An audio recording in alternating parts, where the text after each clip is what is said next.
All right, let's keep going.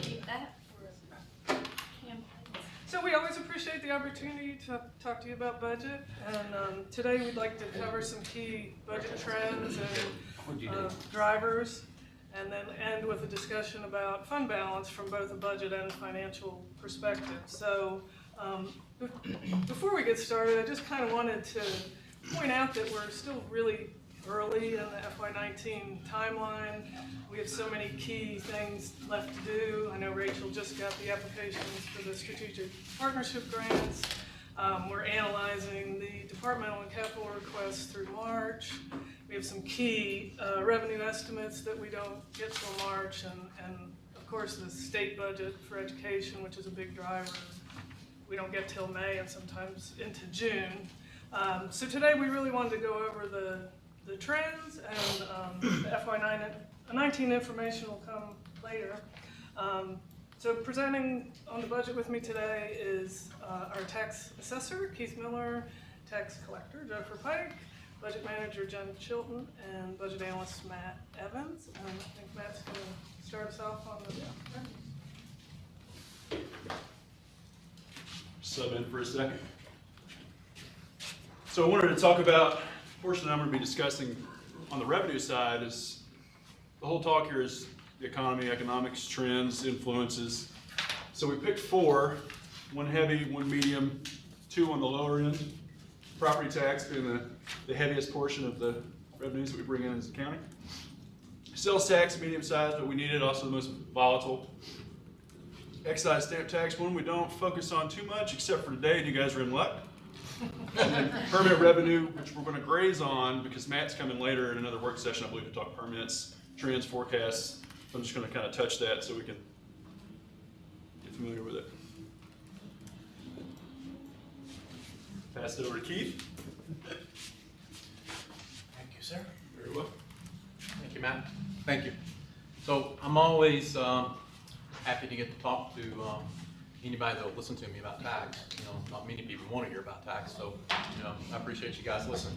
So one thing that I hope to accomplish here for you today is I want to go through some of the process and help you maybe have a better understanding of what is in ad valorem tax, what does it mean to us, and what piece components of this make up the whole. Where does it come from? Where's the risk involved in it as we move forward in thinking about budget and tax rates and so on. So ad valorem tax is made up really of 5 components. The first being the largest, real estate, 124,000 parcels currently, and that includes residential, commercial, industrial, multifamily, and vacant land. The second one, individual personal property, which is your manufactured housing that's on land not owned by the homeowner, boat trailers, boat motors, utility buildings. The third, business personal property, tangible business assets, computers, office equipment, machinery. Fourth, public service companies, and the fifth, registered motor vehicles. Pete, just one thing real quick. You said it very quickly, but manufactured housing that's on private property is taxed as real property. That is correct. When you're the landowner and the homeowner and you meet the criteria, it is taxed as real estate rather than personal property. That's correct. So these are the 5 components that make up your ad valorem tax valuation. So I want to touch just briefly on each one of them, and we'll talk about what's in them and kind of where I feel that some risk may be involved and what you should maybe consider as you move forward in talking about budget. So again, residential, commercial, industrial, 87% of the 58% that Matt showed you. So 58% of your revenue is coming from property tax. 85% of that 58% is coming from real estate alone. That's the land, the structures, improvement on the land. 2017 total valuation there was $31.2 billion. You can see here what's happened since 2004 in that residential value. We noted on here the years of the reappraisal, so you can see where the values increase and why they're increasing.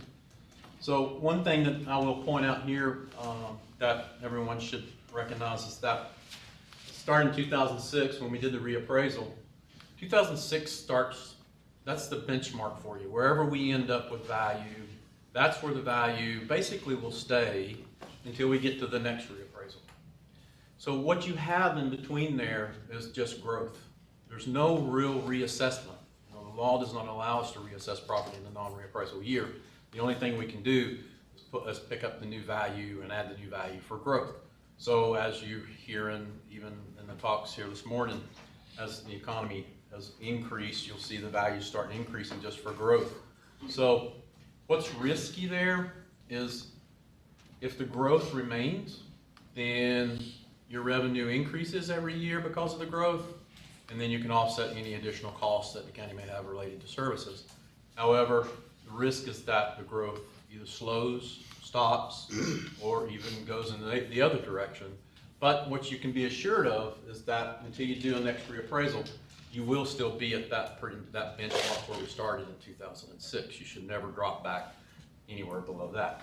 So we go to 13. You see what happened in 13. We were here because of the recession. We dropped back in 13, so that brings your overall value somewhat back. You lose some of that value that we gained during those growth periods for construction.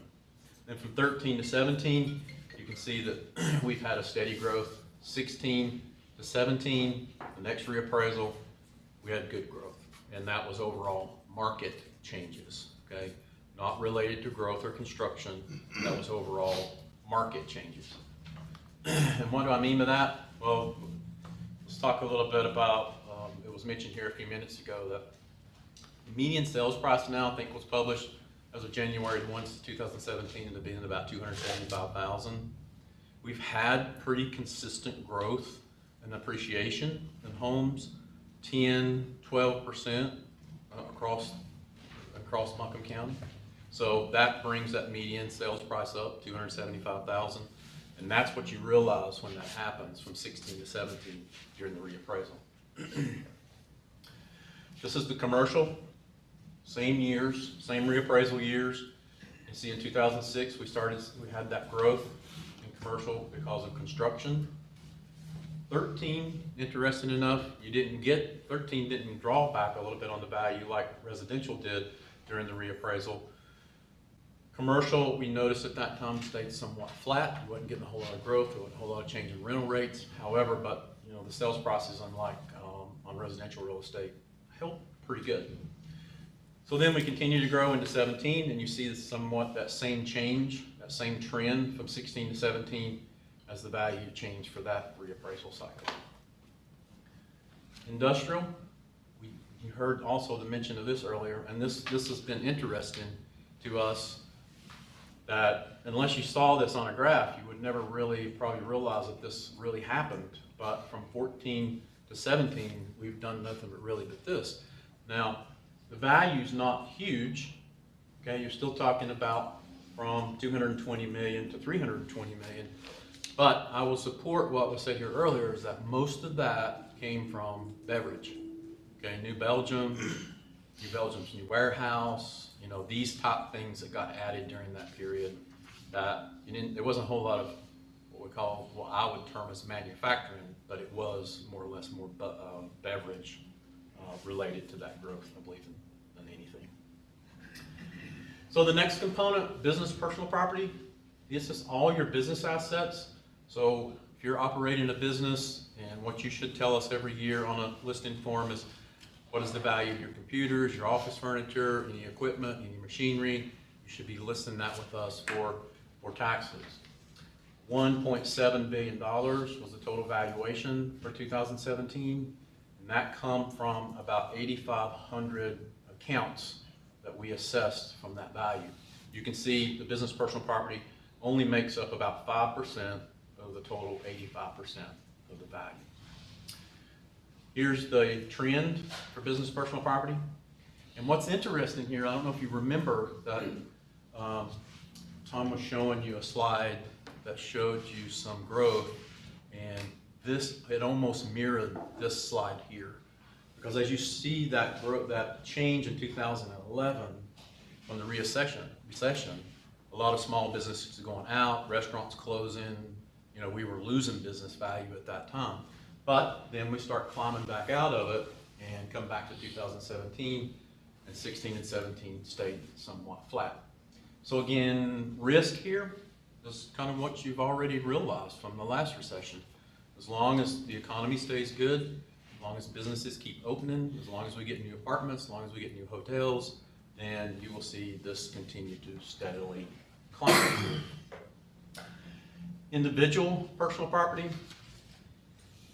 128 million total valuation for 2017, 12,000 accounts that produce that value, 0.36% total of the 85% makes up here.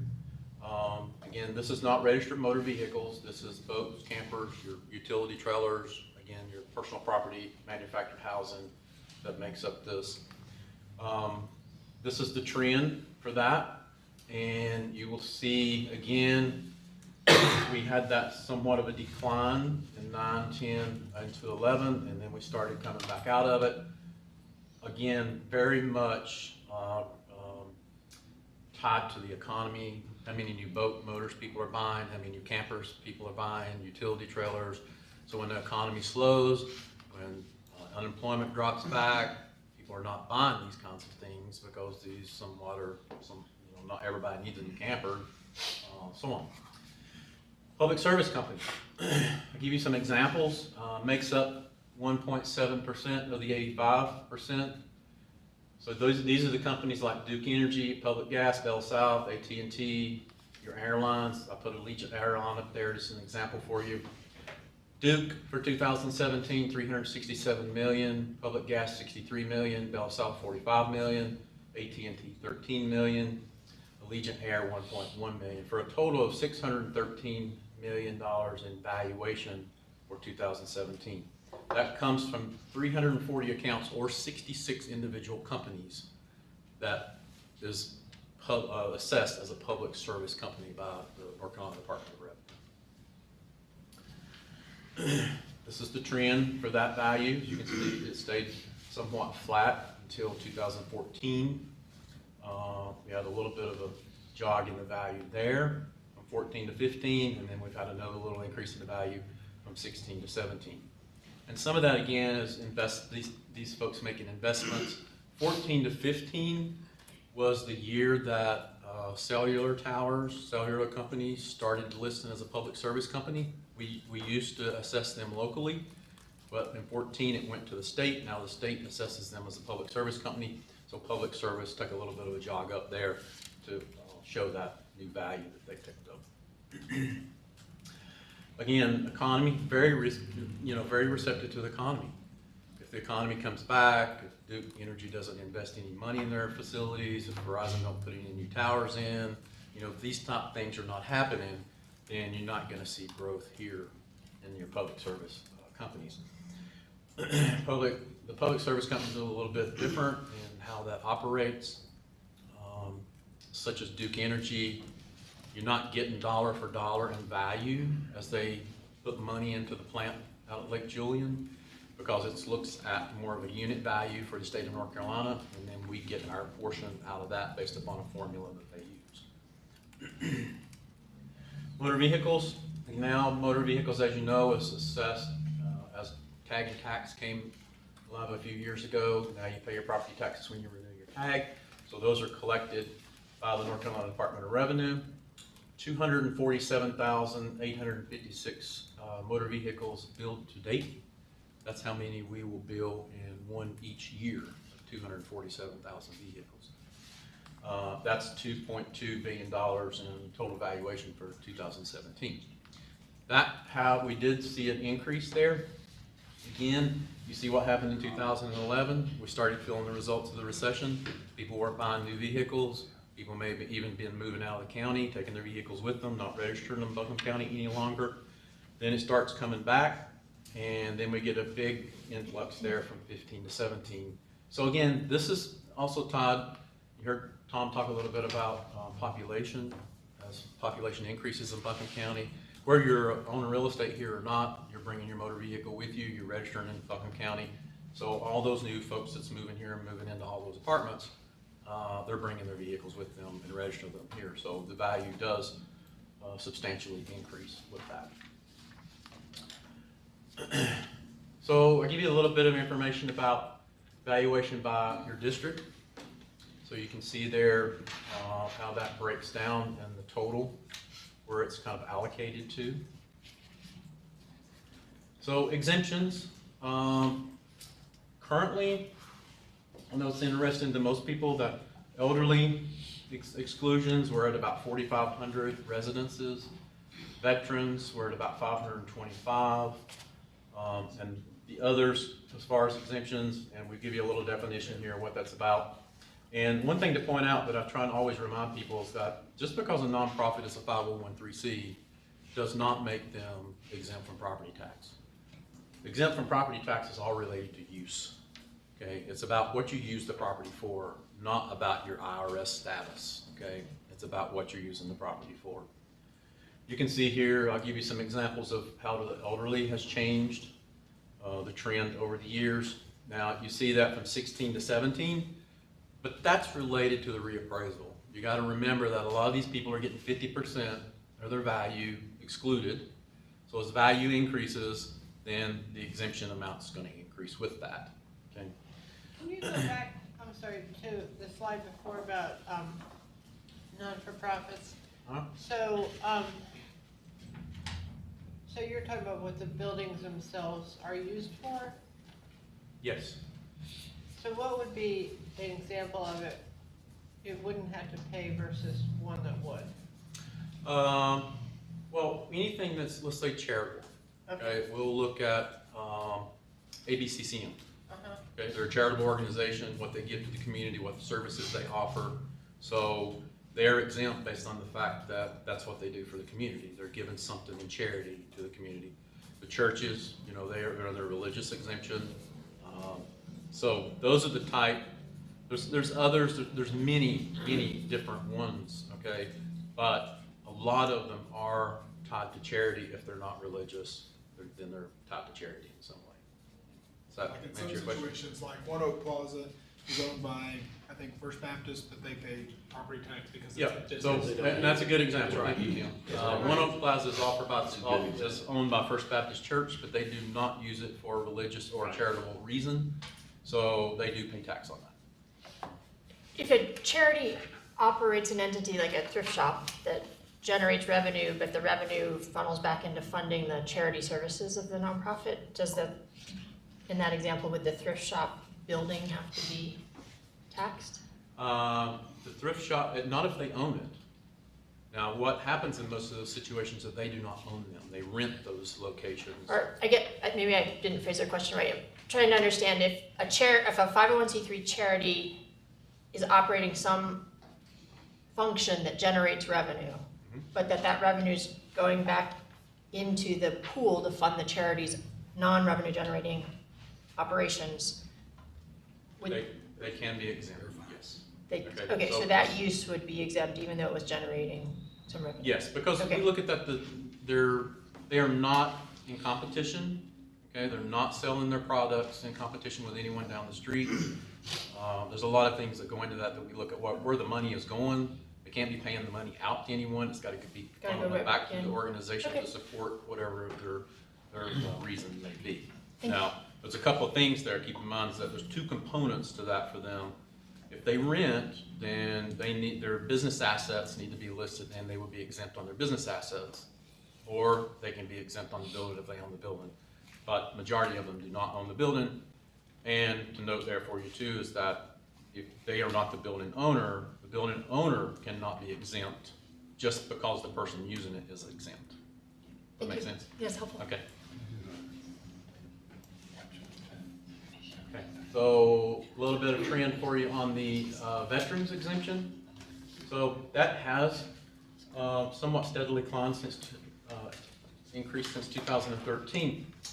And I think one reason that we relate to this is that I think we're doing a better job in reaching those veterans, that we're reaching out to them and we're trying to get that information out to where they can know that they can apply for this, even through veteran services, that we make sure they're helping them Yeah, with that exemption. yeah. Yes? On the elderly, it's If you look at the veterans, it's a whole lot different than what the elderly is. And the veteran deal is, I think they get an exemption up to what, 40-some thousand? 45,000. Okay, but the elderly's up to 29,000. Well, there's two different things there. The elderly income cannot exceed $29,600 in order to qualify for the greater of 25,000 or 50% in the value, okay? The veterans is a flat 45,000 off your real estate value. Not dependent on, the only thing you need there to qualify is that you're 100% disabled from a service-related injury. Okay? So Yeah. they don't have to qualify based on their income.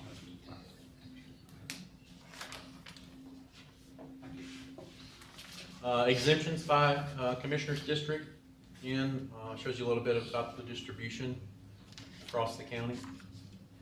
Can you back up? So in So the district, big elephant in the room in District 1 is, I assume, Mission. You got Mission and, you got a lot of organizations within the city. That's where most of them are located. The outlying ones are probably a lot, especially, you will see on another slide in a minute, East Buncombe has lots of religious exemptions. So, that pushes the number there. But yes, Mission makes up a big part of that 3.2 billion Yeah, dollars. and I would assume, government too, like this building we're sitting in right now. Yeah. Right, and then. So that's in there, government exemptions, all that's in there. right, government doesn't pay taxes, right? The government does not pay City that. income. No And city then income. The 2 one billion. in District 3, Gibbons and, does that take up a lot of that, Gibbons Estate? Gibbons at Highland Farms. Not Highland Farms, Gibbons and, I think Givens is in one, On Sweeten Creek. is it in one or I think three? so. I think it's in one. It's Oh, not far okay. enough out to be in three. It's in one. Oh, but she's talking about Highland Farms. No, I'm talking about Gibbons. Oh, okay. And Yeah, that's in on the city of Sweeten Ashland. Creek. Yeah, that's in one. Okay. Deerfield. So we're forgetting. Deerfield. Deerfield. Deerfield is too? No, I meant Deerfield's is District 3 because it's on Hendersonville Road, right? It is. I would have to confirm that for you, but, Deerfield's in one or three. Yeah, Deerfield might be in three, but Gibbons is in one. So deferments, is the other one that affects your taxable amount, and this is your farm use. 2,400 parcels currently in the program, about 105,000 acres, $838 million deferred from value for farm use. Now, this is not exempt, okay? This is deferred, so if the farm becomes disqualified, then the farm would owe up to 4 years and back taxes, so it is a 4 years, is that how it is? It's current plus 3, so it could either be 3 or 4 depending on what time of the year that it happens. The ag credits, again, this will follow closely the reappraisal, because as you see, it dropped in 2013 because the overall farm values dropped in 2013. So then it goes back up in 2017 because the land values went back up with the reappraisal. So that will closely follow whatever we're doing with the reappraisal. Total ag credits. And the distribution. What's that? City.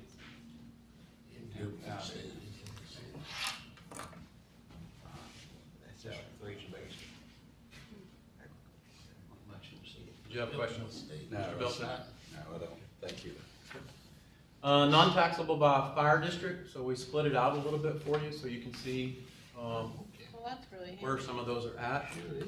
And I think that Skyland, Biltmore Forest is probably one of the larger ones, but understand that's a percentage, so as these values are smaller, and the percentage may look a little bit larger. So if you look at the overall on some of them, but that gives you a little bit of an idea of where the mix is at. So let's talk a little bit about legislative risk. So, we never really are sure what's going to happen there as far as exemptions, present use value, all these things that hangs out there every year with the legislators. Present use value is forever changing.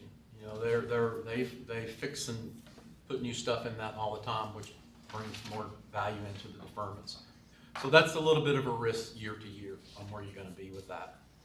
Exemptions, so let me try and give you just a little bit of an example on that. So let's just talk about elderly for a minute.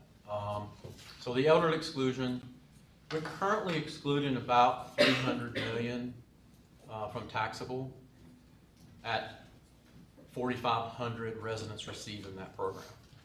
So let's say that program changed this year, and we increased the number of recipients because the income level changes to 5,500.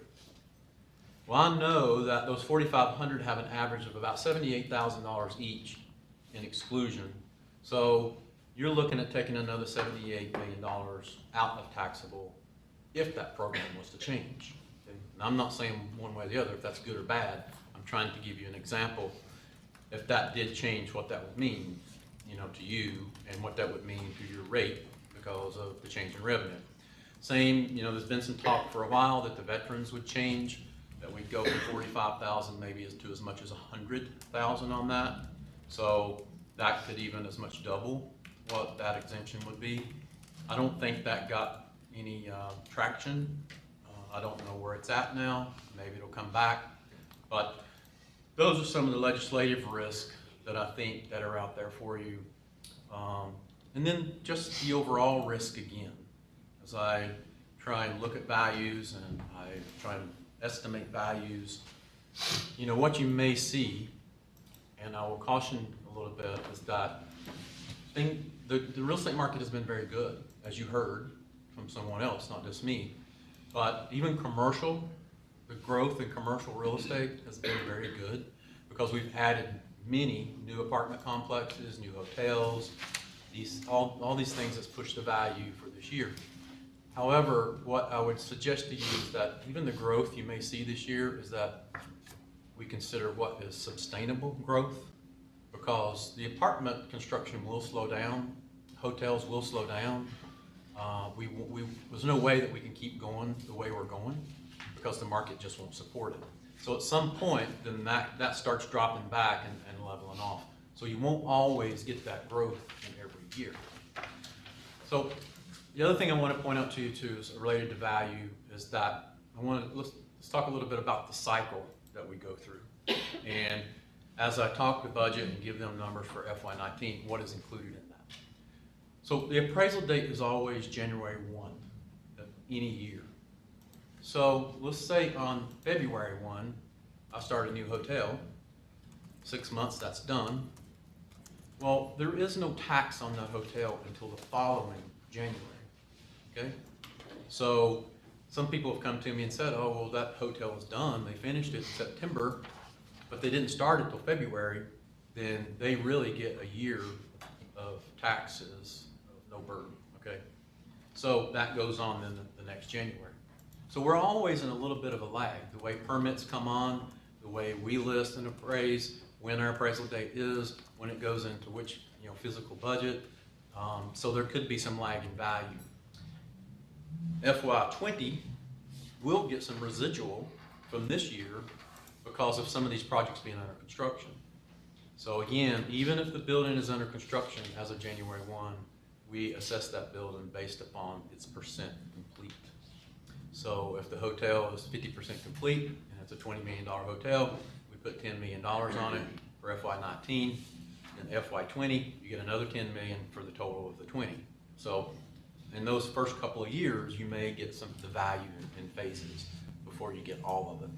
But as you get into the next few years, again, and you start capturing all that value, I think what you start seeing then is that at some point that starts leveling off again as people slow down on that new commercial construction. So that's some of the risk I think that's involved. Some of the things that I've talked to people about considering as we look at the new revenues for FY19 and we try and do projections and IAM works on budgets, then these are things that should be considered. Okay. Keith, Yep. what you're saying there on the commercial end, you're not taxing it until the next year, correct? But on residential, isn't it prorated after they get a permit? No, it's all the same. So you take out a construction or a permit to build a residential house in February, you finish that in July, you move into it, you still would not be taxed on it until the beginning of the next year, okay? So January 1, whatever is on the ground, January 1 is what we appraise and what you pay tax on. So there's some points in there that you could live in that house for 6 or 8 months and not have paid any property tax on it. What about the hospital, the way it's coming up now, when it was right on? Yep. You know, we're So- supposed to get tax on it until somebody's laying in the bed there. That is true. Until they get the CO and the hospital is open to accept patients, then they will pay tax on that new tower, yes. But right now, through the process of construction, they are paying taxes, they're not paying, but they're generating an area of taxes to be taxed into next year. We actually worked this morning, actually, as you bring about this, we made a call where we worked with a person at Mission to help us establish what value was on the ground as of January 1 of this year. And that's what we'll tax for this year, okay? There was some value there on January 1. So we reach out to them and ask them to assist us in that, so they can kind of tell us where they were at in cost at that point, and we'll start then adding the value. So we add that, come the next January, whatever's there, then we'll add it. You may get most of the building the next time, but it probably will not be open for, I don't know, maybe it will, maybe it won't. But if it's not, then they'll be taxed on the full value for that 1 year. So even if they occupy the building maybe in April of next year, at January 1, if that building is not complete, we will value it at whatever percent is complete, and we still will get tax revenue from it. Yes, that is true. Okay. Hope it's not open on January 1. But that's also one of those cautions that's always out there, is that you have to remember, as we put $400 million taxable, remember that at least in the next year that we're gonna remove that $400 million if Mission becomes exempt. So it's not sustainable, okay? You may get it for 1 year, but you can't plan on having it for the future years. And that's true for a lot of that, you know, it comes and goes.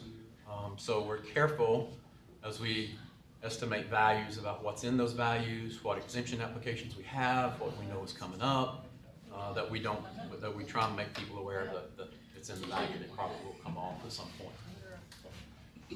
One other thing, and talking about the apartments, the value, they're on 10 acres, say we got a 400 unit on 10 acre. What is that versus if they was residential on that property? You know, I haven't done the analysis, but let's talk through that a little bit. Okay. So let's say that 400 unit apartment complex is valued at $30 million. So then you would have to weigh out the 10 acres, how many houses can you get on that? So if you get 20 houses on 10 acres, then the value of those 20 houses probably would not exceed the $30 million in the apartment value. So you'd have to figure out where the balance is there, where how many houses it would take to make that greater than what the commercial value would be. But then the occupancy in a 400 unit versus a 7 residential houses on that property. Oh, well, yes. So- I mean, you've increased the population on that 10 acres quite a bit. Right. Versus if it had been a single family development. Yeah. That is true. And like say, all we're collecting on is maybe their property tax on their vehicle, right? Yeah, I mean, you And got, eventually someday, the residential people are gonna have to pay for that. well, I think that's the conversation you need to have about, you know, as population grows.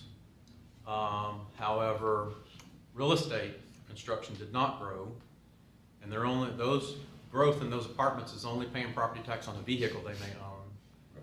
But the cost for services to support that population increases, then yes, would the typical homeowner may have larger burden? Maybe. But the owner of the apartment building is paying property taxes, right? Yes. So it's not like it's exempt from paying property taxes, it's just Building that into the cost of the rent. owner rather than Yeah. the tenant pays it, and they embed that into the rents that they charge the tenant.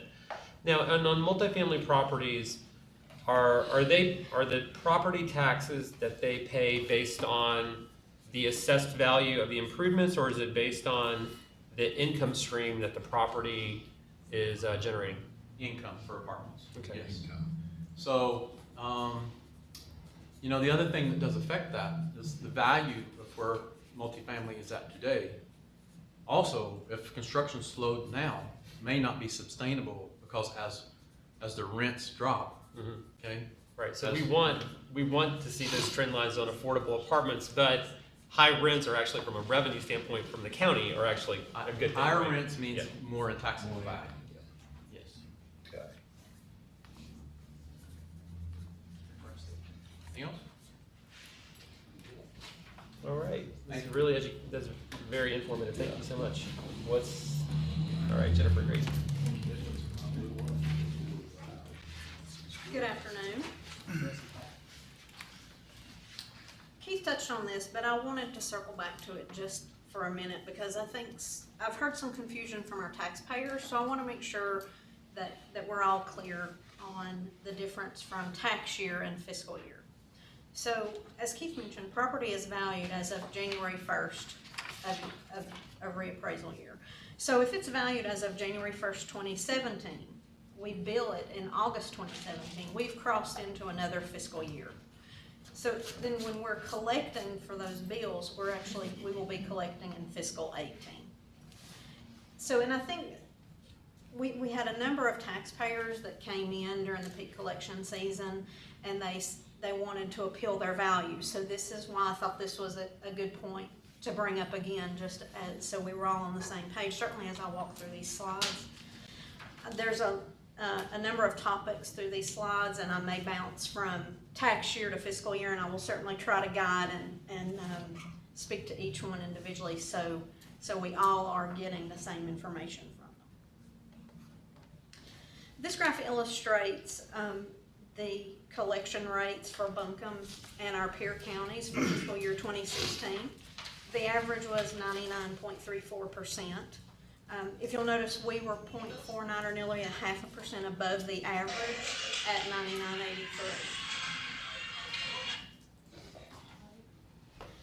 99.83. These percentages do not include what is collected by the North Carolina DMV for registered motor vehicles. I specifically chose these percentages because these are what counties are responsible for. These are what counties bill and collect, so this to me is an indication of what we're responsible for as well. So if we're considering our current tax year, fiscal year 2018, 0.1% of our collection rate equates to over $183,000. If our collection rate dropped to that peer average we looked at for fiscal 16 for our counties, that would be nearly 0.5% drop, which would be approaching $1 million of revenue reduction. I think this is important. I also want to mention, when the recession hit several years ago, we dropped 0.5% in our collection rate in 1 year, and it took us 7 years to get back to the collection rate we were at.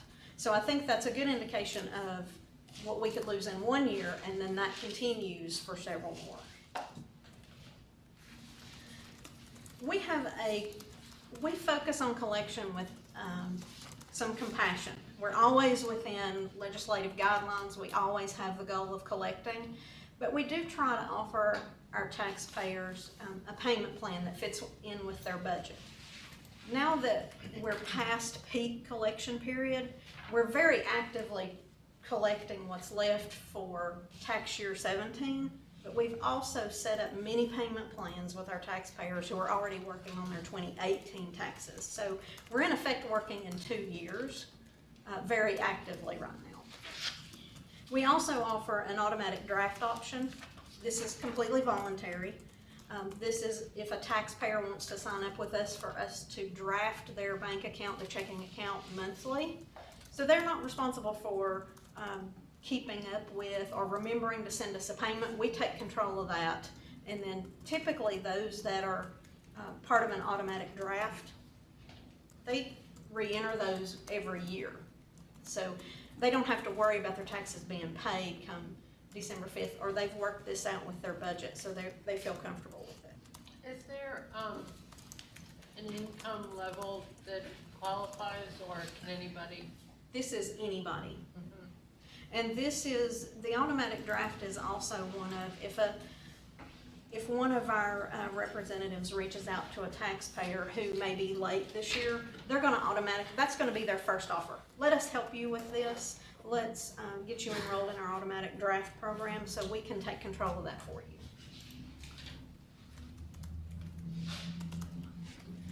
So I wanted to give an indication of what is the Buncombe County portion of a real property bill.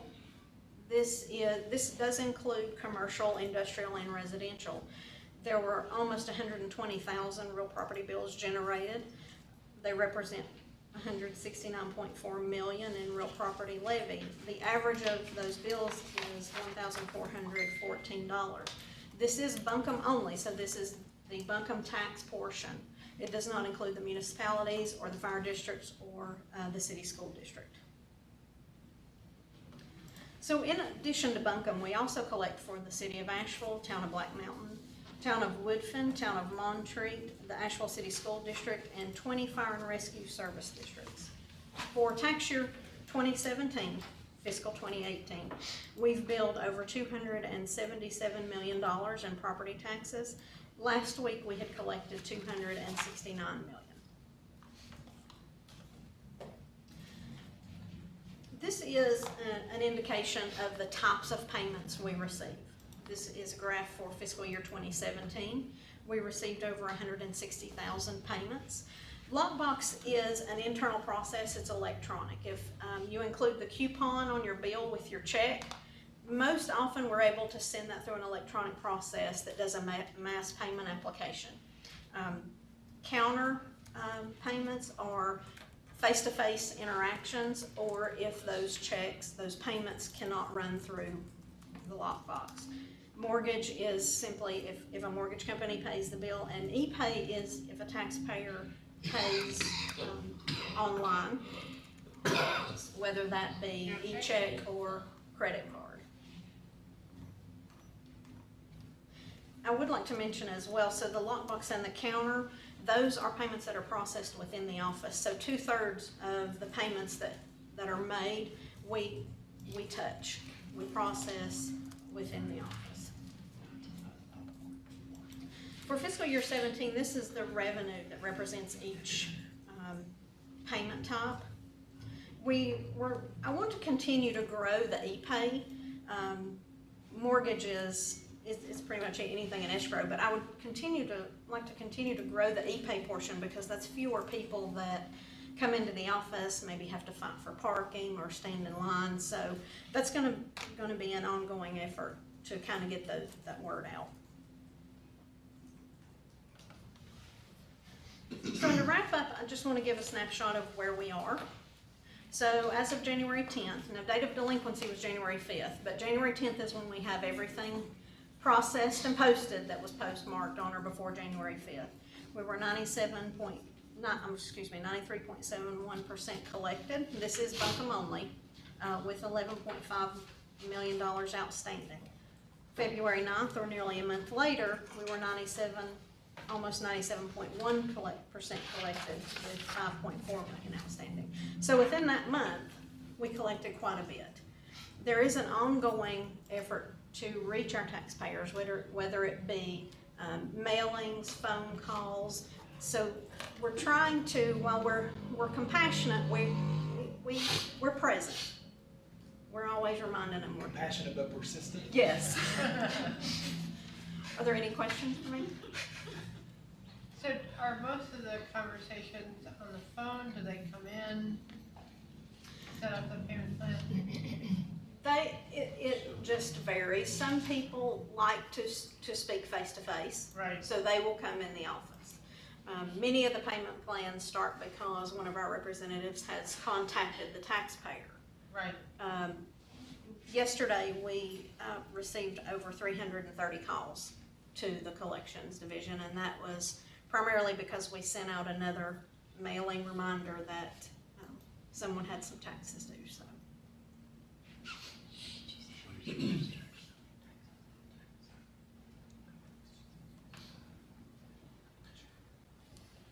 maybe you speak towards the process for the delinquency, I mean, where we report to the board? Is that, because at some point, if we get in front of the board with, the notice of those unpaid bills. Yes, so we will be advertising in March, any unpaids. I sent a list of, the unpaids. Kathy passed it along for me, the unpaids the first week of February. Those aren't required to be advertised, and from March until June is our advertising window.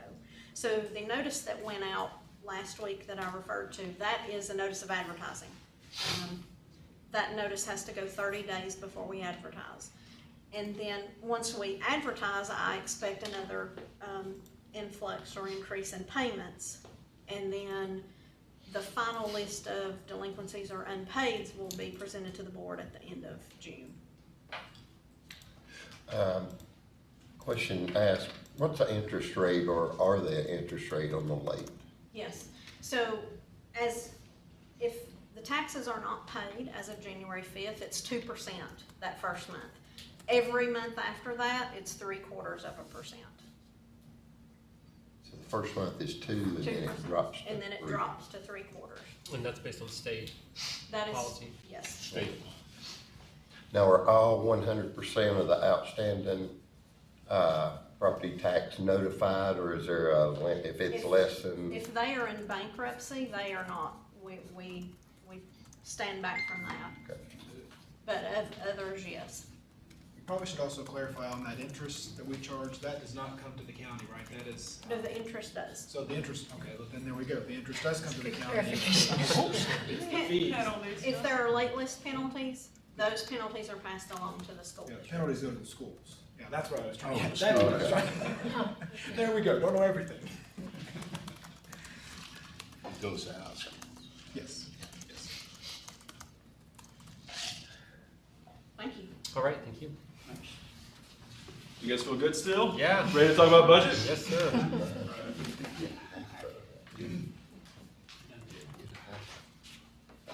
Big thank you to Keith and Jennifer for working with us on this, because they have such invaluable information that it's hard for us to kind of distill sometimes. Talk about ad valorem tax revenue. I'm gonna talk slow because we've got a lot of stuff that move in these 4 revenues. So at any point in time you want to stop me, just throw something. So we're talking ad valorem tax revenue is 58.5% of the county's FY18 budget. And on this trend here, you can see that as we go through these 4 revenue sources, this is going to be the only trend that's going to sift upwards through the recession. So that could be growth. Keith and Jennifer could speak to that. Could be collection. But I've highlighted in yellow where the reappraisal years are and their corresponding tax rates. So you can kind of see that the frequency, I'm going to use this laser pointer, the frequency here is kind of what we're tied to whenever we do a revaluation or reappraisal. So upward trend, we added FY19 growth in there. And then speaking of tax rate, kind of wanted to look and see how we fit amongst our peers. Now there's a lot of pieces that move to this, but you can see that Buncombe County is pretty low compared to a Mecklenburg or a Gaston County, or even someone very similar to us in population and valuation. New Hanover, we're even lower there.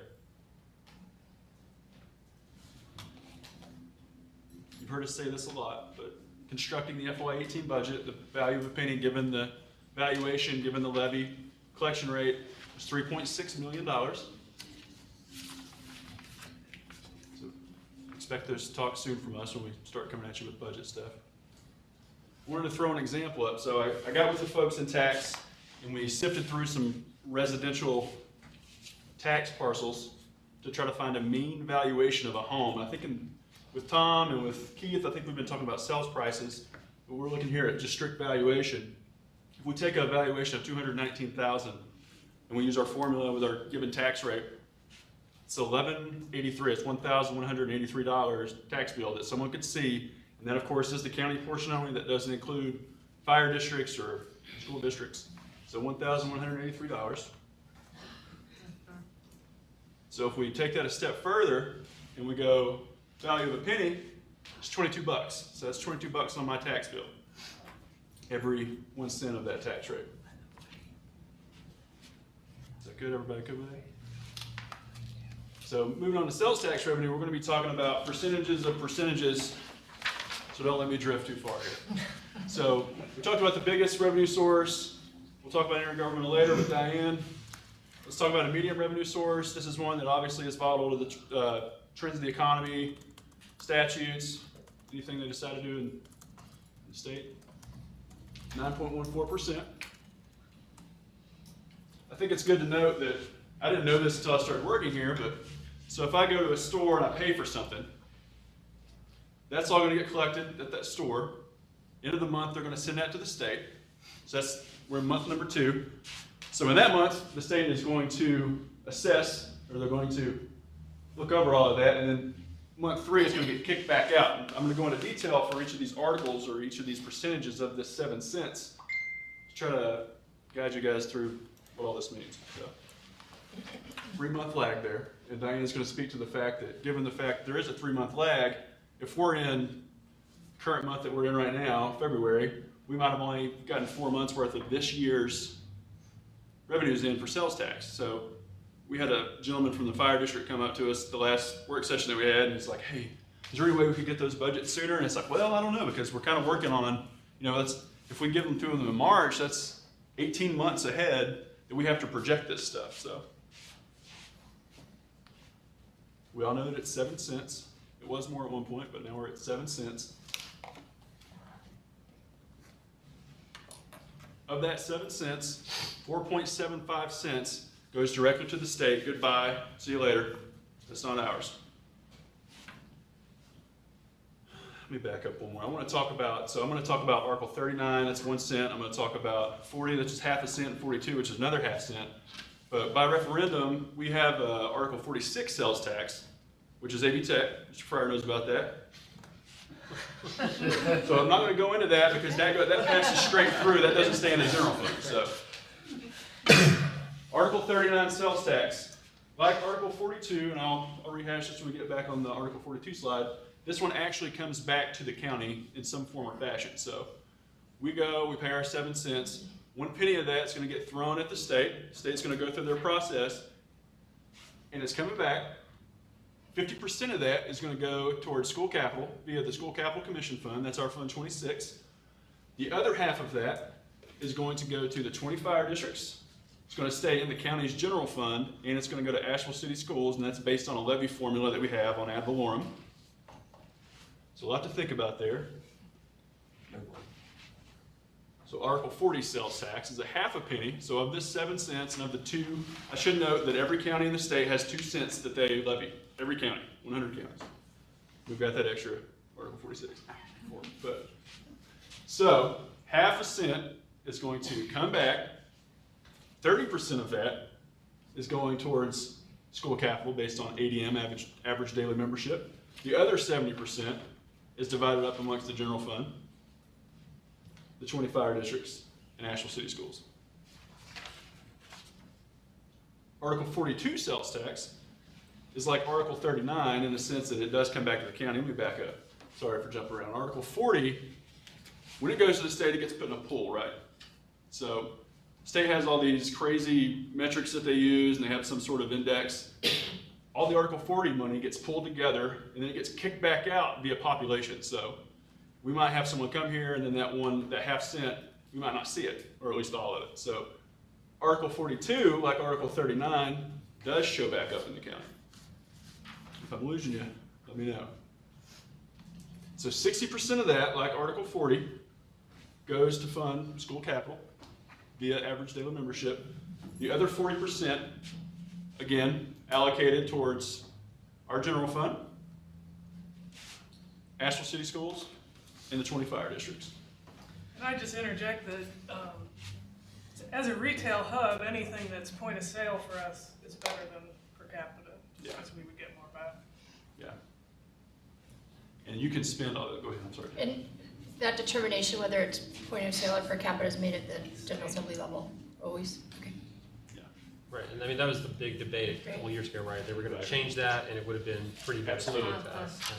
And there is so much that we can go into with sales tax. So if anyone ever has any questions, feel free to reach out, and we can do that for you. So just for an overall overview discussion today, I think it's good just to touch on these points. Sales tax trends, put them all together here. We can kind of see upward swing, and then the recession hits, and we've got a drop, and then we're kicking back up. Growth every year. And then to pull out one in specifically, Article 39, because I believe it was talked about at a prior Board of Commissioners meeting. So what happens when we hit a recession with sales tax? As you can see, picked a point here that shows the recession, some direct influence of a recession going into the recession. From peak to valley, it's $2.2 million lost in the general fund. So this trend should stay true in that school capital commission fund, give or take. So it's just good to point, I wanted to point that out, that as we're going through these revenues, you're gonna see, except for ad valorem, you're gonna see this trend down, and then stuff starts to ride back up as the economy's gotten better. And just one comment I make on that, when we looked at those numbers yesterday, so that was, of course, like the Great Recession. That was- right? that So was this is it. kind of like as bad as it gets That for was 60 bummer years. right So there, yeah. like the recession in 2001, there was this kind of like tiny dip. Sure. So kind of like, this is very unusual. Oh, sure, sure, yeah, if this is what they're saying was the worst, it's the depression or something, so. Right. Yeah, That's the worst case scenario sort Yeah. of situation, Right. illustration. I just wanted to kind of pick that out though, to see Right. what. But just that volatile. normal recessions, you know, which happen every few Oh, years, sure, sure. don't look like that. Maybe we'll say Great Recession, we'll call this Yeah, a Great really Recession. Good, really good recession. So take this with a grain of salt, but I wanted to just demonstrate the volatility of decisions that we make as a body. So there's a lot of hypotheticals going on in here, but remember that I said that the money that we keep from each article gets distributed amongst us, our general fund, the fire districts, and the Asheville City Schools. So I wanted to show if fire districts, or I'm a total advocate of fire districts, so don't let me get off path here. If the fire districts come and say, hey, we want to raise our rates, or Asheville City Schools says, hey, we want to raise our rates, and conversely, if we go, hey, we want to lower our rates, that has a direct relationship with each other. So here, essentially what I did was I took the values of this current 2017, and I applied what we adopted for the fire districts. Asheville City Schools stayed revenue neutral, they didn't change. So you can see here that our cut of the pie was $62 million, or $29 million for the general fund. And of course, I'm projecting out here because we've only got 4 months. So when I'm looking at the projections, we're like 3% growth right now, 4%, that's where we're at. So that's what I used. And then just as an illustration, like I say, take this with a grain of salt. Let's say they come and they go, oh, we actually didn't want to change our rate, we wanted to be revenue neutral. You can see, which in most cases was lower than the rates that we adopted. It's just an illustration. You can see that the general fund has more here, $30,144,794. So that means, had those changes that we make, these decisions that we do, where we go, hey, let's raise rates, let's lower rates, has a direct impact on our general fund, our school funding. So I wanted to point that out. And if anyone has any questions on this, I'd be happy to answer it. It's confusing, I did a lot of hypotheticals, but I was trying to think about how we could show this, so. Excise stamp tax. Once again, like I said earlier, this is something we hardly ever talk about. 1.3% of revenues for the general fund. However, nothing is insignificant in the stuff that we do here. This is our transfer tax. So this is whenever you sell a property, you transfer a property, you're going to pay, by general statute, you're going to pay $1 on every $500. There's some examples in there, but I think the big one to keep on is just real property transfers. You can see in the recession, we'll call it the Great Recession. From 2007 to 2008, we were down 25%, almost 26%. 38.44% in 2009, but here lately, the growth has been hitting 16%. I think it was 14, 15, 16, somewhere around here. So that's good. Riding with the trends of the economy. I wanted to throw an example up. Let's say I have that same home, I sell that home, 224 revenue stays in. How this works is, if we're doing $1 on every 500, county generally keeps 51% of that as revenues. So just want to point that out. This is typical here. Let's look at someone like Hotel Indigo, which I think sold for $33 million-ish in 2015, and that would equate to $33,660 in revenue for the county. The other 49% would have got kicked to the state. So, any questions on that? Flying through this, I'm sorry if I am. So,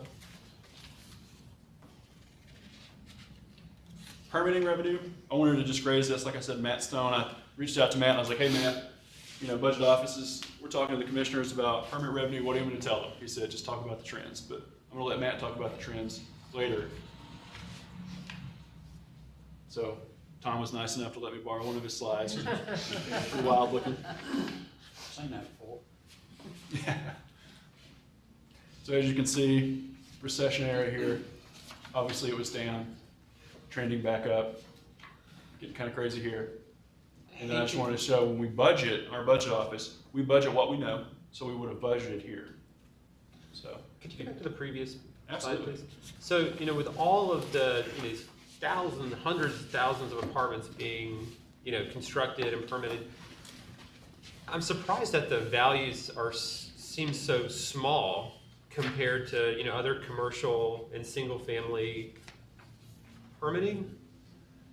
I mean, it's like, there's just so much being constructed. It's like Right. what we're building right now in Buncombe County. So it just, I don't know, is there any explanation for why it's such a small percentage compared to these other types of permitted construction? And this is where I kick it down the river, and I hope Matt speaks to it when he talks permits, because we're having a workshop that's straight permits, utilities, development. So he should revisit some of this, and if in the meantime you need it, I can research it. Okay, just not time urgent, but if there's Yeah. something that's not intuitively, it seems really small, Yeah. but Oh, I'm absolutely. sure there's some reason. Yeah, for all that that's all the apartments being built in Buncombe County, is that, is the red compared to all that other stuff? It seems like it's gotta be more than that. But it's not, I guess part of it is like, if multifamily property taxes are based on revenue, Sure. they're not generating revenue yet, because they're just being built. I mean, is that part of why that might be the case? I don't know. So now the permit revenue would come in as the permits are issued. Correct me if I'm wrong, Diane. So Okay. that would trend upwards, so you'll see Okay, that trend actually, with yes, this. no, that makes But sense. now the actual property tax from that will come later. And that's what we try to stress with that lag there, permit, valuation, collection.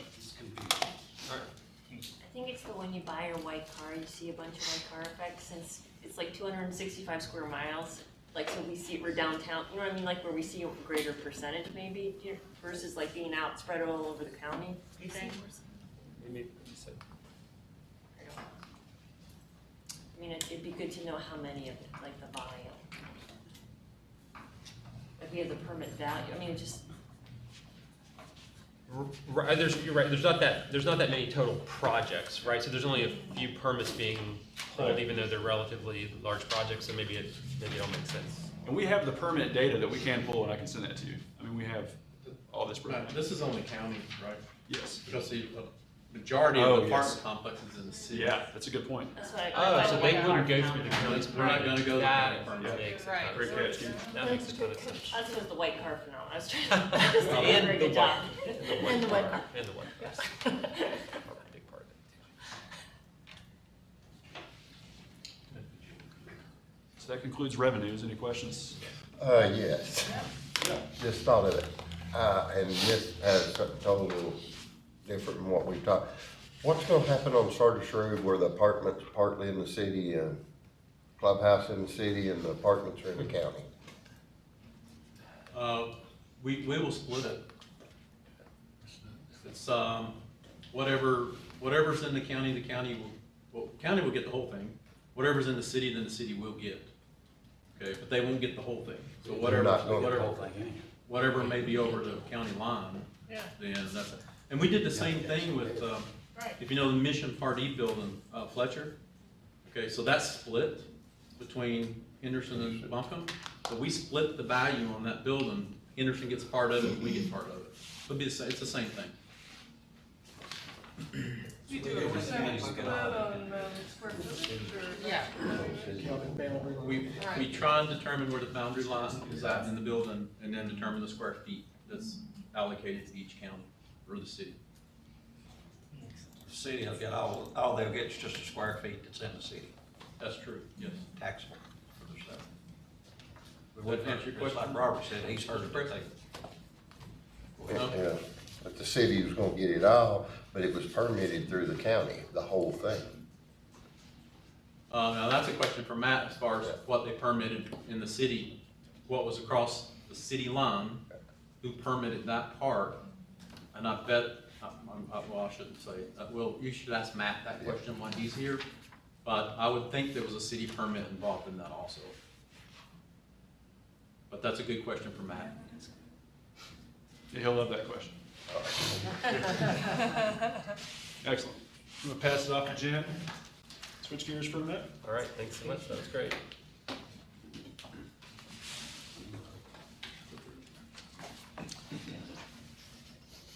Good afternoon. Good afternoon. So if we're talking about budget, we really can't just talk about one side of the equation. We really need to talk about both sides of the equation. So just wanted to address a couple of the expenditure side. So we've covered some of the primary sources of revenue, but additionally wanted to highlight a few of the expenditure areas, specifically that of debt service and education. Diane mentioned earlier that we continue to work with departments around the fiscal year 19 budget development.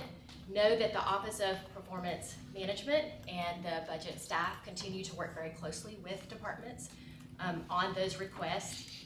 So obviously we'll be working on those through the months of February and March and coming to you with those. Debt service represents 7.3% of fiscal year 2018 budget expenditures. Wanted to represent here the graph depicts general fund budgeted debt, beginning with fiscal year 17 and projecting forward to fiscal year 2035. Wanted to note, so the blue columns represent the dollar value of general fund committed debt. The fiscal year 2018 amount is the adopted budget amount. This includes several items in which this board made decisions to pay for rather than finance. And based on this decision, the fiscal year 18's annual debt service decreased by an estimated $641,500, with a total estimated interest savings of $1.5 million over the course of that financing term for those items. So when was the last time that happened? I was at a board meeting. So The last meeting, where'd you? No, I mean, when was the I last think time? that was the last time it happened. That was my. I think it was no. Been before that. That's kind of where I'm going It's with it. just my opinion. That I actually don't went recall down another before. time. No, no, not. So Okay, Joe. for the demonstration here, the remaining years projected do not include those amounts. So that we've actually controlled for those in the projecting forward to 2035. So the Office of Budget and Performance Management, we also continue to evaluate with departments 24 departmental fiscal year 19 capital requests that total a potential principal dollar amount of approximately $31.7 million. Currently accounted for in that total is $20 million for the detention facility request, as well as $4.5 million for the East Asheville Library request. It's anticipated that there will be a budget amendment request to come to you for review and consideration around the East Asheville Library prior to the end of this fiscal year. However, know that the senior leadership is due to review the capital request at the end of February, early March, with our plan to bring that capital plan and request to you for review in April. So just Jen's point is, that's what departments have requested that hadn't been vetted by senior leadership, and it is not a recommended amount. Just So I wanted know to, there are projects in there, you all have given us clear direction on one way or the other. That's just the total request. So it's gonna come down. Yes. Any questions? So that you want to bring the East Asheville Library to us in advance of the budget approval so that that can move ahead? And Okay. at least, talking through the discussion about the way you wanna finance that, kind of your options, do you wanna go out in a general, and with obligation, do you wanna go do local financing, do you wanna do any pay-as-you-go, what's your mix on that, so. Okay, and if there's agreement around something, then we might go ahead and do that as a budget amendment rather than in the next That's year's our, budget. we've heard clear guidance from y'all about moving ahead with that project. Okay. And the detention facility, that project, that would be in the budget process? That would be in the, once senior leadership will make a recommendation to you and will bring you the difference between what departments requested and what we're recommending. So I think you'll probably see it in what departments recommended. Okay, but just from a process and timing standpoint, you're not anticipating to request a decision on it in advance of the budget? No, But as part of the budget? No, you'll just see it when we come in on the work session on capital. You'll see the full list of requests and our recommendations. Okay. So you'll So- see it before budget, but not for action. So, I don't want to belabor this. So the one department's asking for, about the detention facility? It got submitted as a capital request, and we're bringing you what's on the table as requests. They've not yet been vetted. A step we're adding this year is we've kind of expanded our budget process. The senior leadership will review them and make recommendations and prioritizations. I mean, we're clear y'all have done a work session on that. More to come. Okay, More to come. all right. Great, thank you. More to go.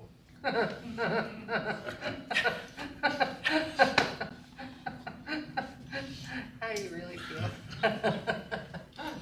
All right, so next is a review on our education spending from the general fund. Wanted to provide you with some trends around the most recent 5 fiscal years, specifically in support of Buncombe County and Asheville City school systems. And again, a reminder, these are general fund, so not anything related to the school capital fund. And out of the general fund, education spending represents 24.84% of the fiscal year 18 budget expenditures. Depicted here is each year's total contribution. The totals are broken out into salary supplement dollars in the light blue and other operating expenses in the dark blue.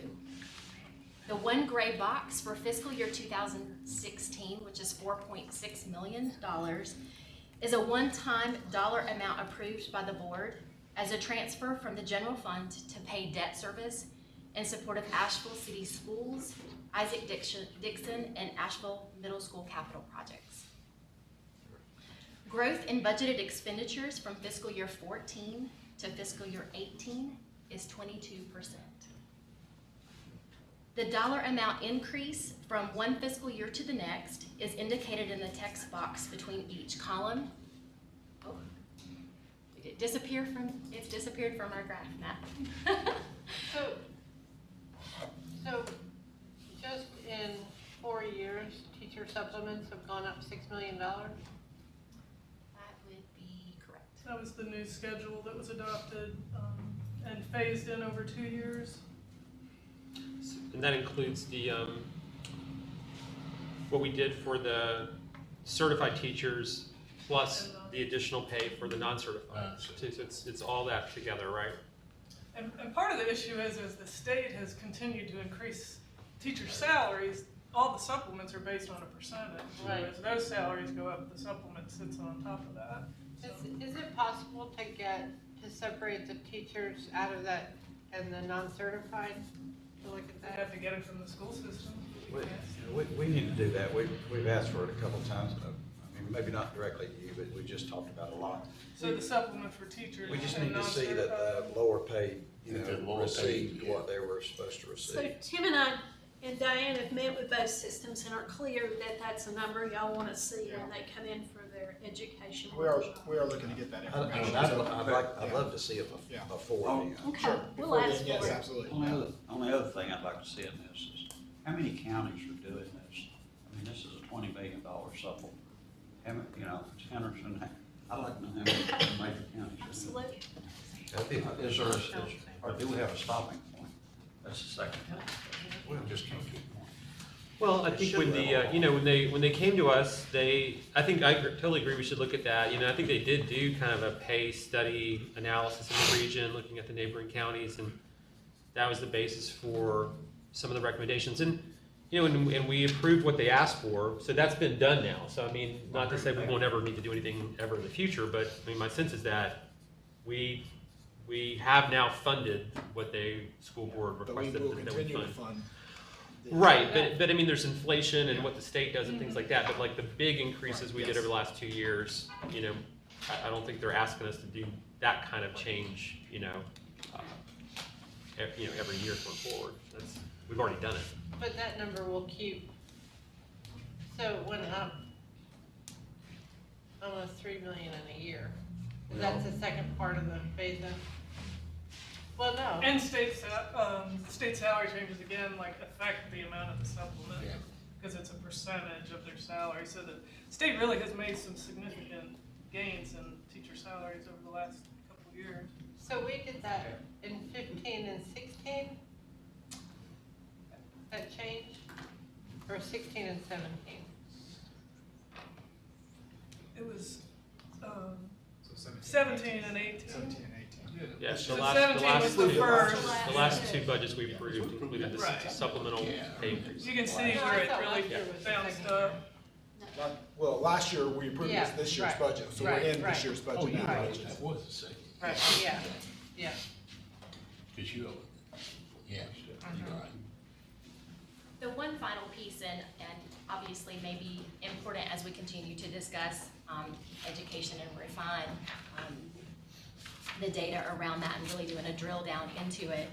I did display in the very top corner data that we were able to obtain from the Department of Public Instruction on Buncombe County, Asheville City, and charter schools combined. This is their average daily membership trend from 2014 to 2018. I will say that there is a small portion which I believe we've not been able to account for, and I'm still trying to obtain some of those numbers from DPI related to the students who we believe are attending the virtual academies, and then what is that impact in terms of the average daily membership. So as soon as we're able to obtain that, I'll forward that on, but just want to give that one caveat to that particular trend.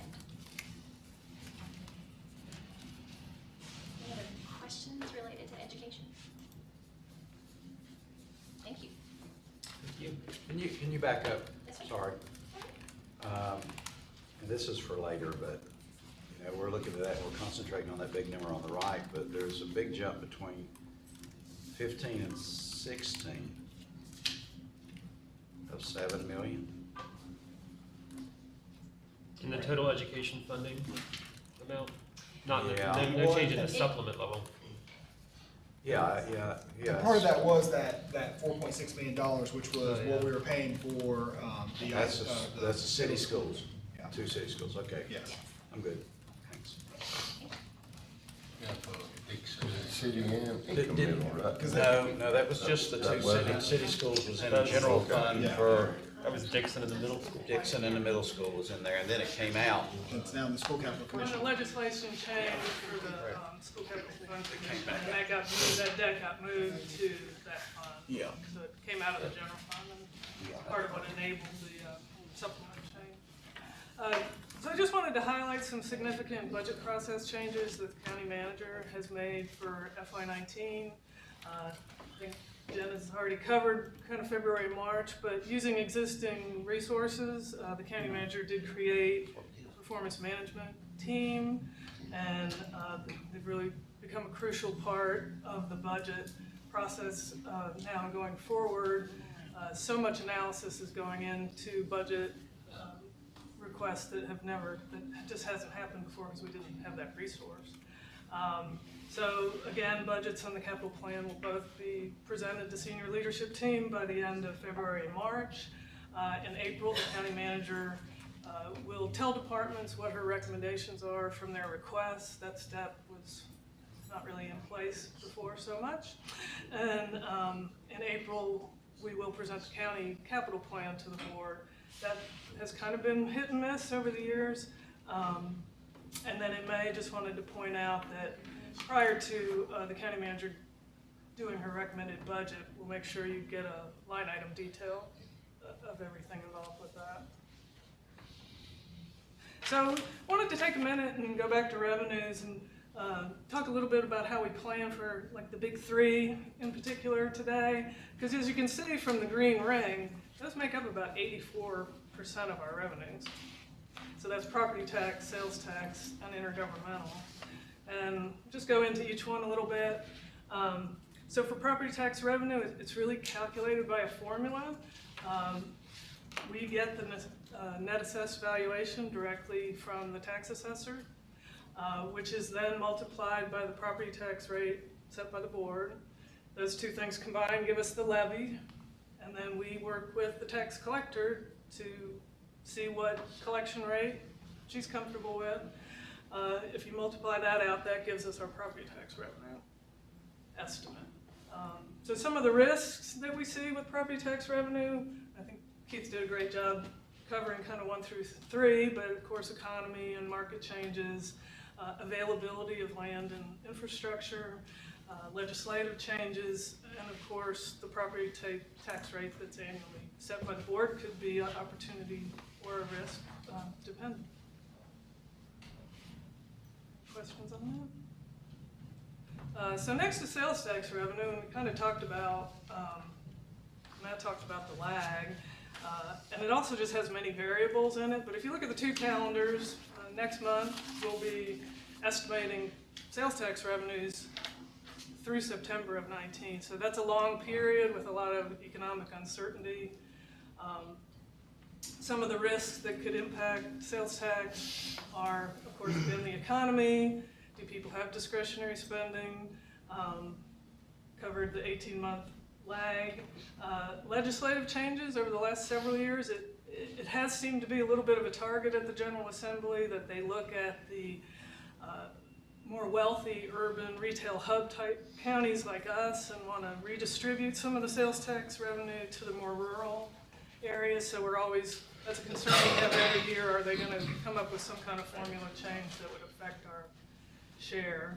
And then, as Matt pointed out with his example, it is based on a percentage of the levy, the sales tax is. So if we don't keep par with the other entities that are receiving sales tax, our share would then drop the following year. And the municipalities are part of that equation too. So there's kind of the larger universe, which is us and the municipalities that set a percent, and then the smaller universe within our percent is the fire districts and the Asheville City School District and us. Question or just, well, I guess a comment. So have we ever measured the percent of homeowners that actually own their home in Buncombe County? Because at one point in time I heard that west of exit 44 that 30% of the people own their home. Well, if that's true, and if that's going up or down, then that's a little bit of a forecast of discretionary spending. Because I mean, the more cash flow that you have, the more you tend to spend, not the more you tend to save. And so that's part of that calculation when you see like Asheville Outlets and they come and they didn't just pop all those stores off of I-26 because they could see it from I-26. That was part of it. But also part of it was they felt comfortable enough with the discretionary spending in Buncombe County to bring that big machine, sales tax machine there. And it is, I mean, it's been successful. So. I don't know if the Pulled rating- it before, around bond rating, and it's, Buncombe at that time, and that's been years ago, had a higher percentage of homeowners who flat out own their home with no mortgage than. But it might be worthwhile to look I at hear ya. We'll go back over to see what the time, source was. you know, and maybe, it may be even worthwhile to look at some areas or by district or by, I hear you know, locations And you make up a good point with actual outlets. I mean, another big driver of this is tourism. And when people come here, they spend money, and Well, they people need to from other stop places between are funding some of our Sevierville and revenues. Gaffney, and that's where it. Right, like more than a third of the sales tax revenues are from people who don't live in the county, right? Like, or you know what the stat is? I mean, it's like maybe it's 60%. more than a third of it. I haven't heard that recently. We'll pull it You again. pull that. I've heard it recently. I know one of the discussions. It is more than a third. One of the discussions we've been having is, and Dustin and I just talked about this last week, is how can we do a better job projecting the sales tax revenue? And because especially in it, there is that 3-month lag. Well, the one thing that there is not a 3-month lag is the occupancy tax. Right. Since we collect that ourselves, so we're gonna see if there's any kind of direct correlation between occupancy tax collections. And if it goes down, is the sales tax court. So it's sort of for us, sort of an economic indicator is the economic engine starting to slow down some. So those are kinds of things that we hope to get into over the next several months to sort of what are those drivers and how can we measure them to get a predictive, to do some of our predictive analytics. Do we get anything from collecting the occupancy tax and doing all that? Just a collection percent just to cover cost of. So how much is that? I think it's about 125,000. Yeah, 25,000, that's about, yeah. And it's how much money? How much we're collecting in occupancy tax, about 20 million, 19, 20 million. Somewhere. Yeah, that goes to the tourism development, so that doesn't come to the county, that goes to the tourism Yeah, I development know. authority. Yeah, if you want to see a sharp trend line, And so we do all that for 120,000? Yeah. you good on that? So intergovernmental revenue, aptly named, it comes mostly from federal and state government. I will say that because it's governmental, it's always at risk of legislative changes. I think our experience has been when they feel squeezed by a tough economy, then they like to share that pain with local governments. It can also mean funding delays. If there's been a lot of talk about a government shutdown lately, and if our revenues get held, we still have no choice but to provide mandated and essential services. There's a natural disaster. I remember when we had Hurricane Floyd and Ivan, I think it was, several years ago. We had to spend money in that year, but we didn't get the revenues for quite a while. And of course, it's tied to expenditures. So typically, we don't get the intergovernmental revenues until we've had the expense to get a share of that back. So did also want to talk about expenditures. January talked about the debt service shown in dark blue there at the top. We're able to go ahead and calculate the baseline debt for the budget because we have our current amortization schedules. And then once the capital plan comes to the board in April, we'll get your guidance on what projects you want to move forward, and then we will adjust the budget accordingly for the anticipated debt. You've also seen the education trends, which are outlined in the green. We always closely follow legislation for that, like the K-3 class size initiative, which seems a little hopeful that maybe it might be phased in instead of all at once. And also, as we talked about, the state salary and benefit impact has been large as well, so we'll follow that, but really don't know it till May and sometimes even into June. So that leaves departmental requests. Those are still being worked on and will be presented to senior leadership team between now and March.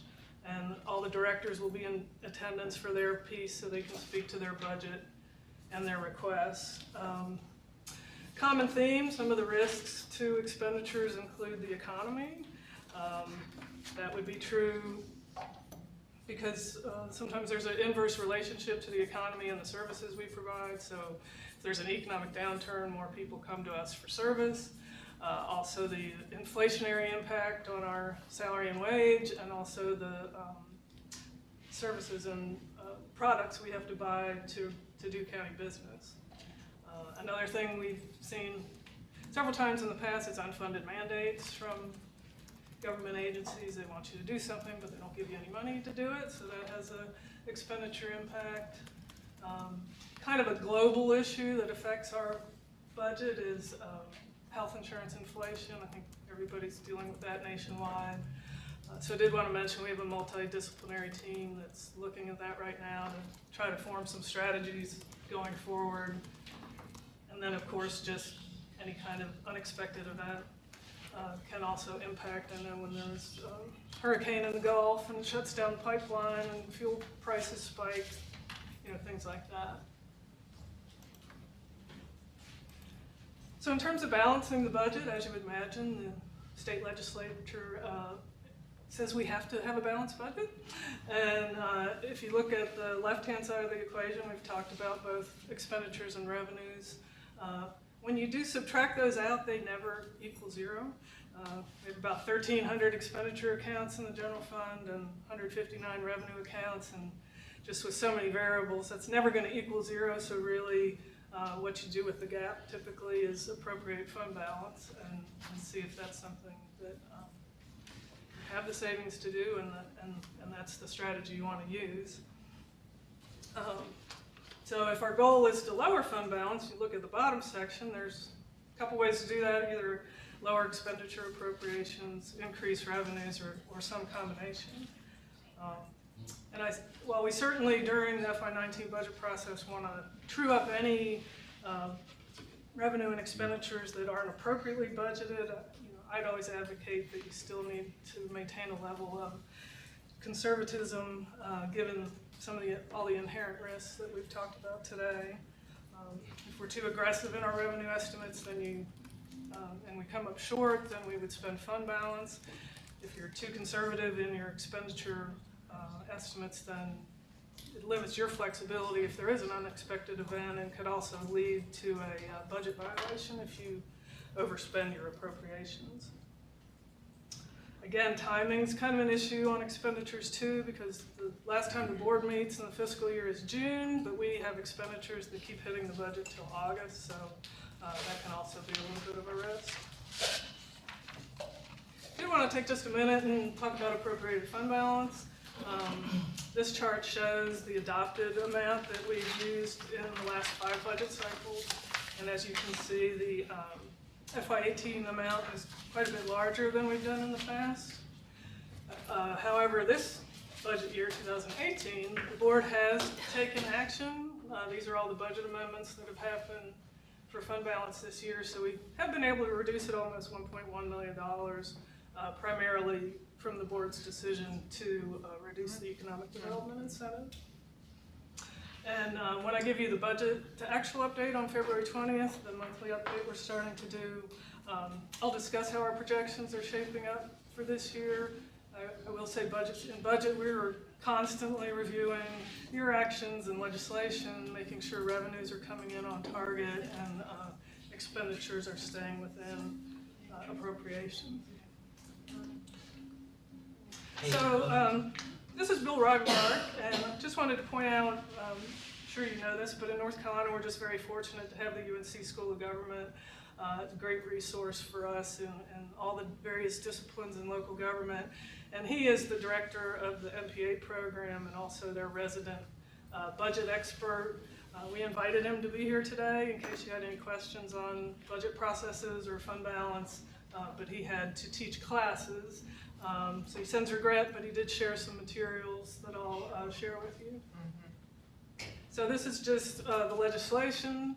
GS 159-8 just shows that adopting fund balance is a legal method and goes into a little detail about there is a legal calculation of the maximum amount that you can appropriate in the budget.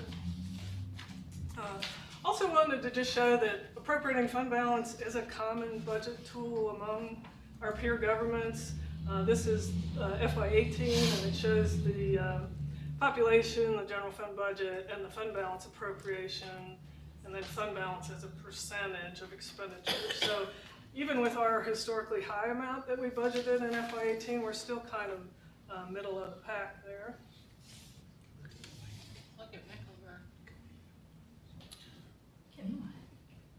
And I did go back and look at their FY17 financial reports just to see if it's common for governments to save everything they appropriated, and I think it was Gaston did not have theirs published, but of the remaining 8 other than us, Mecklenburg about broke even.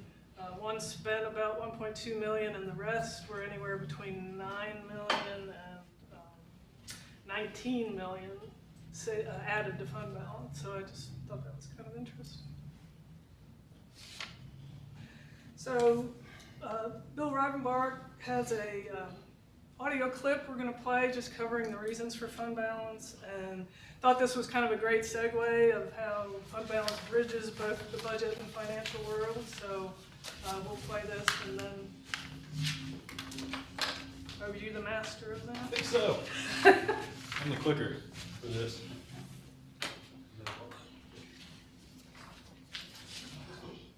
Max put it on YouTube for us, so you guys can watch it at home too. Over and over. Oh. Share it with your friends. I've provided you with 6 reasons, and there may be others, for why local governments should actually carry cash reserves in the form of fund balance.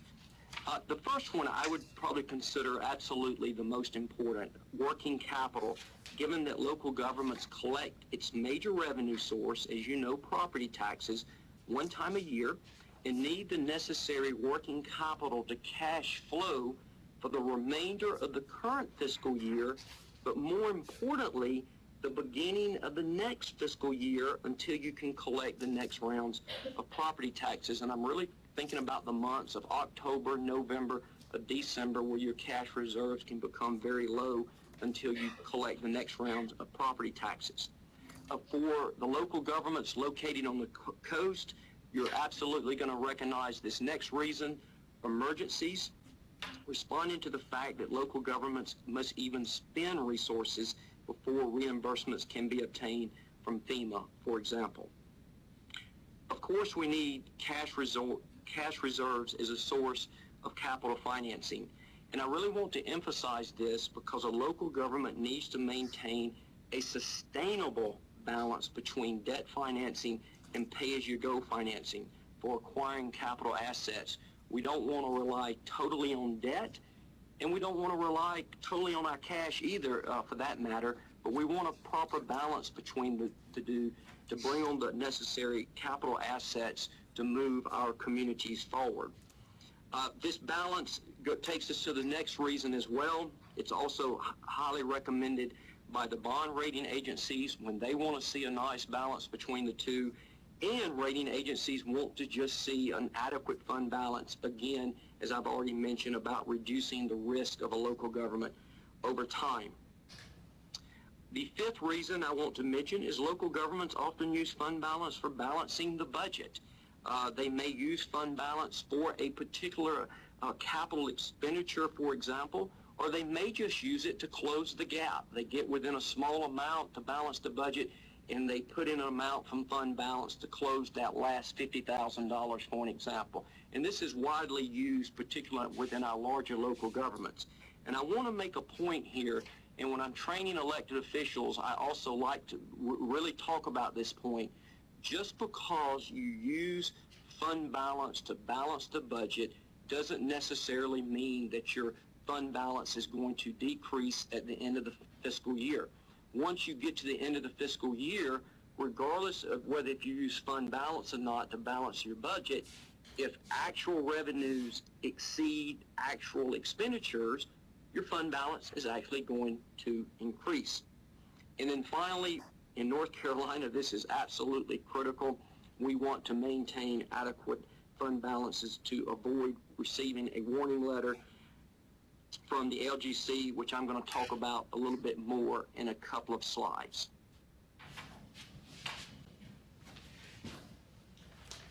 Thank you, Meister.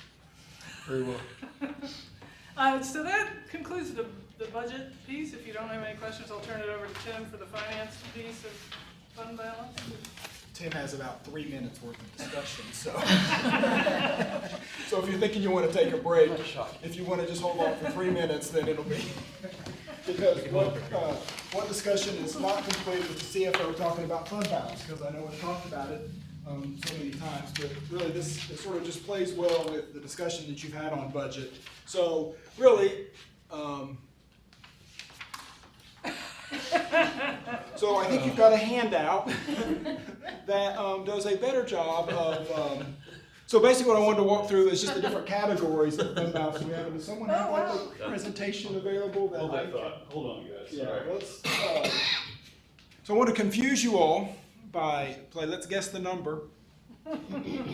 Let's just go with that right there. We can just use that. Here we go. Let's use this instead. So, we won't even use that. We'll just scroll down. So really what I want to do is just sort of highlight what the fund balance was at the end of the last fiscal year.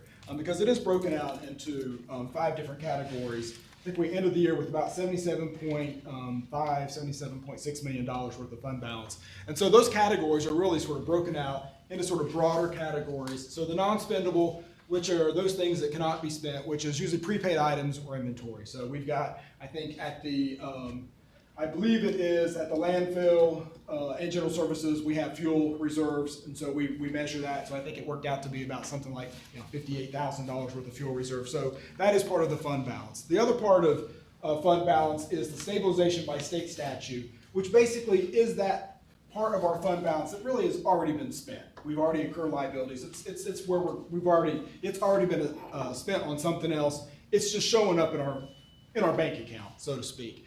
And then we've got committed, which is something that you as a board have committed the county to spending already. So part of that, the $2 million, is part of the early retirement incentive program that we had a couple of, I think that was the 2015. So we've still got a few more years of paying out those people who've retired early. So this year's is in this year's budget. But then there's going to be cost in future years, so that is just that future year cost, is all that is. And then we've got the assigned, the $15.3 million is actually, the assigned is the appropriated fund balance that we use to balance the budget that Diane just talked about. And then the unassigned is the $37.7 million, which is really basically unassigned. It's there as reserves. If you want to go to the next slide. So normally when we have those discussions, we always talk about our reserves. We are always talking about what we measure as the available fund balance. So we take out that stabilization by state statutes, and we take out the non-spendable parts. And also part of that committed, I think, is also those capital projects that we've already specifically, we have those capital projects that we already know we're going to spend. But so the available fund balance is actually $55 million and that is really what when we talk about reserves, that is what we talk about as reserves. So when we have this discussion, I know sometimes we hear that bigger amount, $77 million. That is technically correct. That is our fund balance. But when we're talking about reserves, we really want to talk about those things that you as a board, we as a county have control of, and we can actually come up with the cash to use in other situations. Next slide. Again, just to sort of give you some trend information. We ended fiscal year 2017 just a little bit above where we had projected, and so so at the end of the year, as a percent of our expenditures, it's 18%. Again, your policy is 15%, which is about two months worth of operating expenditures. The state's requirement, and I use that loosely because it's not really state law, but what the state recommends, the LGC recommends, is 8%, which is about 1%. No one is around that 8% level. I will say if you are in that 8% level, you probably are going to get one of those warning letters that Bill had just mentioned, or you will get a visit from the local government commission. And then if you want to go again, and again, if you want to just look at where we are in regards to our peer counties, you will see that as a percent, we are down here at that 18%. We are among our peer groups, we are the lowest as a percent. And so I think we're right where we should be. I think the 15% policy is a good policy. I think one thing we should note, if you go back to that slide before, because I think it's important. So looking at our budget projections, and Diane and I are going to be going over with you at the next meeting, sort of budget projections and where we are at financially. It is sort of looking like that this year we are going to land where we're gonna have to probably eat a little bit of fund balance, just a few $100,000. How that affects the available fund balance for next year, we're sort of projecting out anywhere between, will be 16.8% all the way up to about 18. Let me go back to that other slide. Well, 16.8%, anywhere between 16 to 18.5% is where we're gonna land. What are your thoughts on why counties like Durham or Mac might maintain such a higher percentage? So that, we have looked into that, and so some of it is, they built that into their policies. And what's the argumentation for why you do that It's as a their policy? comfort level. Some of it, I think, we'll go back to that other. Well, I would like to have said that New Hanover would have been higher because one of the things Bill said was catastrophic events. I mean, it's just those different things that you want to use that available fund balance for. And I mean, some of it, that's the way they manage it. That's where their comfort level is. Our sense is the 15% range and where we have been historically, which is averaging around, I think, 18, 19% historically, is a reasonable place. One of the things we need to be careful for, we were having that discussion with the fire departments, and one of the fire departments, they had the reserves a little bit too low, and it affected their cash flow. So part of it, again, our cash flow is not level across the year. It spikes in November, December, and January, and then we have to spend that money over the course of a year. And so our expenditures sort of spike throughout the year as well. So we need to make sure that we have enough reserves, enough cash in the bank to cover payroll, to cover all of our regular expenditures. Is this an issue where you see there's really different philosophies in camps and it's CFOs debate this till the wee hours of the night? I will or tell is you it- that there's not really big discussions on it. I mean, we seem to like to talk about it a lot. But it's that balance, it's what boards and what governments are sort of comfortable where and there is that balance, the balance of, do we have enough cash to make sure that we can run successfully and make sure that we are addressing, the need for some catastrophic event or cash flowing, carrying us to the point where we need to finance some debt. Those are,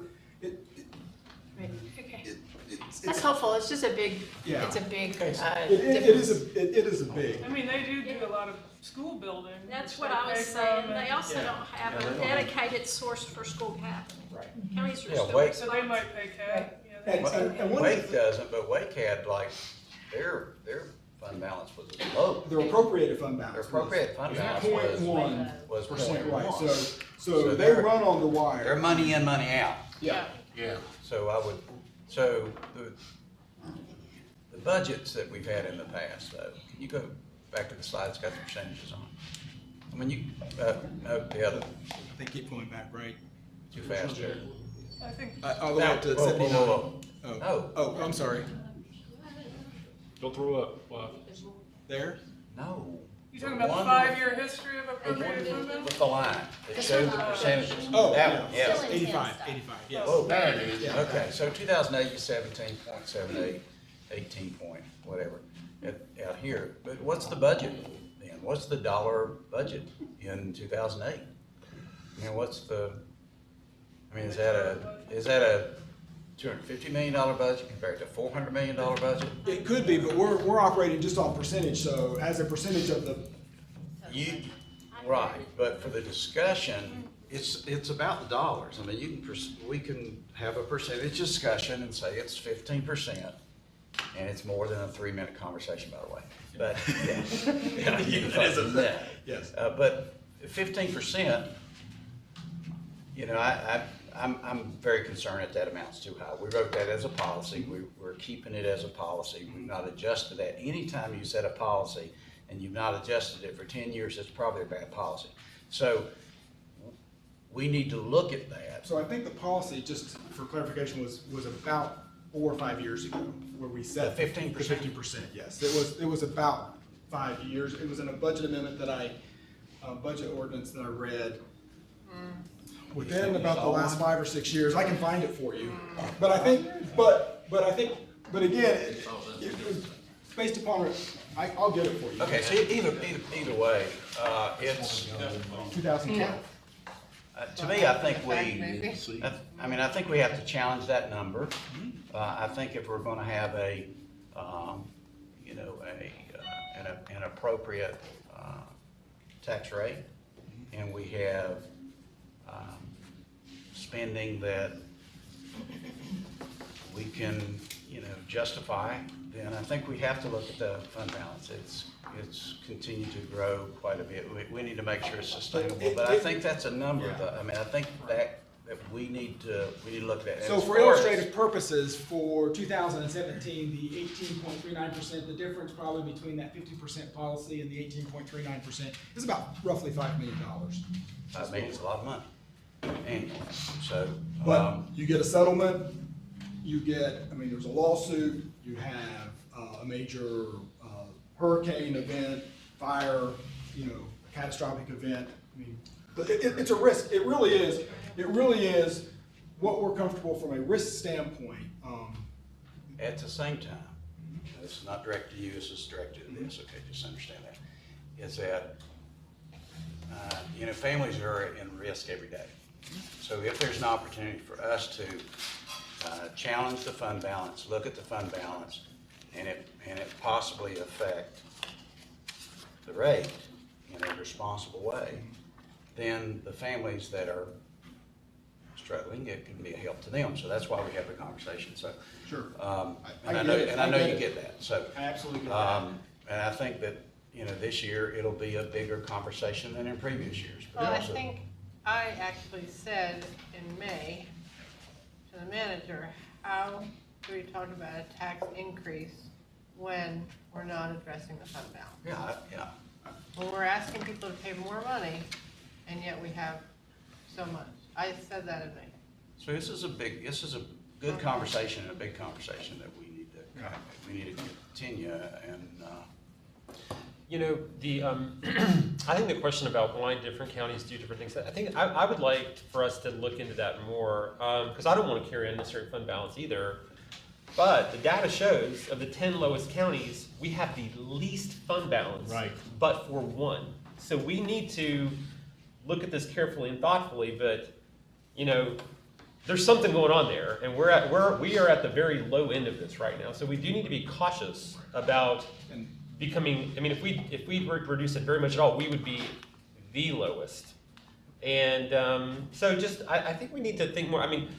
Intuitively, I don't understand why these other counties that are even much bigger than us are carrying such a big percentage, because it does seem like they're just keeping a lot of money in the account for reasons that are not obvious. So, but I would like for us to, to kind of explore this further so we get a sense for, is there something that they're thinking that's not kind of obvious within our organization about why they're carrying that? And it is a balance. That really is. It really is that balance that we're looking for. But So we'll I ask wanna the agree with- questions. I think that's a good point, is reaching out and better understanding it. And I hear you say, Commissioner Belcher, you want to see the budget, the percentage relates to that trend. well, and the other thing, I'm gonna. There was two comments made, which I'm gonna agree with both of them. Commissioner Farrar asked the question about what do these others do, and we really didn't have that answer. So to what you said, I would like to know. We'll find out. We know that Wake is spending. They spend if they build a $40 million school, they just build a $40 million school. They don't have sales tax. They don't have the things that we have. Mike, I think Commissioner Farrar, Vice Chair Farrar mentioned that earlier, and so we need the answers to that question because. Yeah. And we'll get to the dollar amounts too. So we always talk in percentages. But Just because it's our policy, doesn't mean that we need to do. Right. And I know yesterday, one of the discussions that we actually had, the School Capital Commission Fund, is does the School Capital Commission Fund in turn keep a reserve to make sure that we can cover those costs, or do we rely upon the general fund to be that reserve for our other funds? So there are lots of sort of moving parts to that. Well, you got the school fund. You got school board. You got reserves there and ours, and we have to. Right.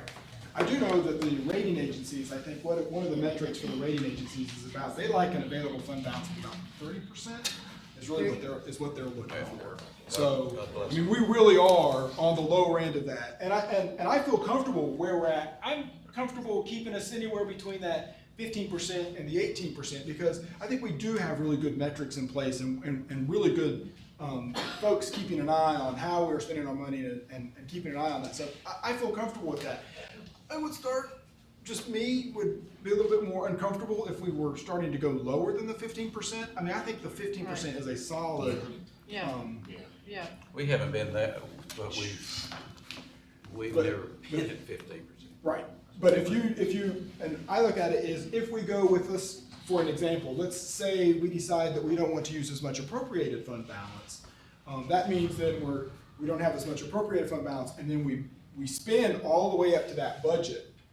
That could potentially affect our reserves moving forward. So let's talk about that if for we a have second. a catastrophic event. So, 'cause that's the other thing that, and we've talked about this before, but I mean, that's been the one budgeting process I have never been, it's never made sense to me and never been really comfortable with it, that we annually project this large fund balance use and routinely do not use it, right? So, and I know that you're saying other counties do it, but to me, it just seems like we are sandbagging, a bit more than we should in terms of just, hey, let's it's kind of like the wall we were talking about yesterday. Like, let's put the worst case scenario in there. We know it won't be that bad, but I would, to me, I would like for us to try to kind of dial in what's viewed as sort of, a more realistic, expenditure over the course of the year. If some things come up and we need to do an amendment and appropriate some more money for things that come up, then I think we can do that. I think we should have some reasonable contingency, but to say we do, $8 to $15 million every year and then routinely don't need it. To me, it means we're fudging it more not disagree with you at than all. we should. That's We're just more precision budgeting. Don't we yes. hold a fund balance for both the schools, like $20 million? So the schools have a fund balance, yes. Yes, Okay. we don't hold it for them. And there is that discussion as well. Should, are we their contingency? Because all the fund balance that the schools have is a result of the money that the county gives to the schools. Because all the money the schools get from the state, they have to use all that money. And what they don't use, it goes back to the state. Any money that the county gives to the schools, any that they don't use, the schools keep it. And it goes into their fund balance and then for them to use as they determine moving forward how they see fit. So When is the last time they've had to use it, any of theirs? They have, yes. I Yes, think they have 3 years used some ago, of it. maybe? Make payroll. Yeah, I mean, Yeah. they So one of the things we're asking them to address in their Yes. workshop is their fund balance trend and what they have used it for and when. Because that's something commissioners bring up every year and they've really not given us much information. right. And so one of the things that we did for you with the fire departments was keep gathering all their financial information over a period of time. We're doing that same thing with the school systems now. We're taking their financial information and so we can sort of drill down, so we're not always having to ask them the questions that we are trying to learn their systems and how they are spending, so we can better inform you all. Is it possible to find out, like, when you just said, we give them money, and then what they don't use goes to their fund balance? Is there a way to find out why we give them extra, it seems? Or do we do that often? I think that, we're asking them to talk through, we've never required them to report on how the money we give them is expended. Right. So that's part of we asked you all about questions you'd always had or wondered about, and we're asking each of the systems to come in prepared to talk about that. Yeah, I mean, from my standpoint, schools are a third of Right. your operating budget, and we need to have better information on how that money is spent. Not saying that they're not spending it inappropriately, it's just, we just need better information so we can make better, we can provide you better information so you can make better decisions about how. and sorry, Elton. I think if we're going to look at the fund balance and really, because it's only fair to test the taxpayers, let's face it. Because when we're carrying it too high, and I've said this before, it's affecting what people are paying. But if we're really gonna look at it, and be fair about it, we've got to include the schools fund balance in there. We gotta look at the total fund balance, all funds that are going in there, because when you add what the schools are holding over there, it's actually higher than 18%. Yeah, absolutely, absolutely. And one of the things we do from the NCACC, they actually, there's a list, and it shows all the school systems throughout the state that have fund balance and what those fund balance levels are. So that's not unique to Buncombe County. I don't want you to think that we're the only county schools that do that. Every school across the state has some kind of fund balance. And the question on their fund balance that I would be that rises to the top for me is, because the expenditures are not even across the year and the revenues are not even across the year, their fund balance is currently like around 10 or 11 million or something in that neighborhood. The county schools. The county schools? Yeah, I think combined they're close to 20, that's on top of The city and county? So, but they make this point that hey, we have times where cash flow is tighter. So I would really like to see over the last few years, how tight does it get, during the tightest parts of the year? Because I don't think we want to be in a situation where for routine things, paying teachers, routine expenses, where they really are at risk of running out of money and they have to come to us, and we don't want to have to deal with that. We do from but if it really doesn't get that tight, hey, the tightest it ever gets is $9 million, then it seems like there is a conversation to be had there. We make level payments to the school systems with the exception of the county school, where they give their supplement payment in November. So in November, we make sure that supplement payment, we send them a big chunk of money, about $15 million extra in November to make sure. So we sort of help them. We levelize it out, so it's not swinging that much. Okay. Yeah. So it's we cash flow some of that. So otherwise, they get level distributions from us, and I would imagine level distributions from the state. But I don't know. I really don't know what their cash flows look like. So I don't want to. So we will ask for that, and we have said to them that these are the same questions you're asking of us about county operations this year. Yeah, it just seems like every year, there's this pattern of they come to us with their requests, and there's always some stuff in there that's important, that we want to do, and we wanted to do stuff around teachers, certified and certified. But then it gets kind of blended in with this debate about can they take it out of fund balance, and we're always so late in the process that I feel like we can never get to the bottom of it. So I'm just hoping we can kind of get ahead. There's always that big squeeze because you all have so much you have to decide and process there at the end, and we really never get to sort of delve into it. That's right. Well, when Joe and I were trying to get the information about the non-certified, it was like pulling teeth. It was, it was really hard, and it went on, didn't it, Joe? Yeah, I don't know why, but it just did. We have not got the information since that budget was adopted to show who got what. And I may be incorrect on that. Well, and I'll say, the years that I've been involved in finance, we've had a decent relationship with schools, but we never really have, developed that really good relationship. I think through the School Capital Fund Commission, we really have had sort of more involvement with them, and I think we're developing those relationships. So hopefully that more collaborative process will be able to share. This isn't just information, okay? This is not, us and them, or this is just information. That's all. It's just a piece of paper. I think that's the way we framed it, and we met with them early to talk through these issues with their CFOs and their budget managers, which has not happened in the past. So we've had a meeting and then scheduled a follow-up meeting with each of them. And I'm sharing with them the issues that they can expect to be asked in the presentation. I think it's a peculiar culture in that, for instance, we fund the sheriff's department, we fund them, but yet when we ask questions to both entities, it's not met very receptively. There's no doubt counties in the state of North Carolina fund things that have limited control. There's no doubt. So just one comment on that. I'm gonna hush, which will probably surprise y'all, but on percentages,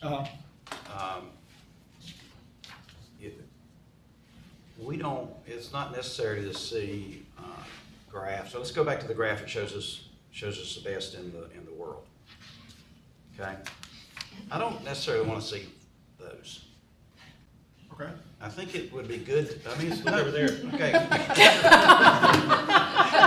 Just close your Okay, eyes. what I'm saying, what I'm Look saying at the bird. is if we wanna find somewhere where we're winning, we can do the slide. Now, it's not saying we did that, but a deeper dive might show that that's not necessarily the way we should be comparing ourselves to everybody else. I don't know. I'm just saying that if we answer the questions that was asked about, how do they measure theirs, and, let's really dive deep in that, so that I we think can, there's a lot we of can really learning see where we're opportunity at. for us to talk to those other urbans about how they manage Yeah. those. And we can give you dollar amounts too.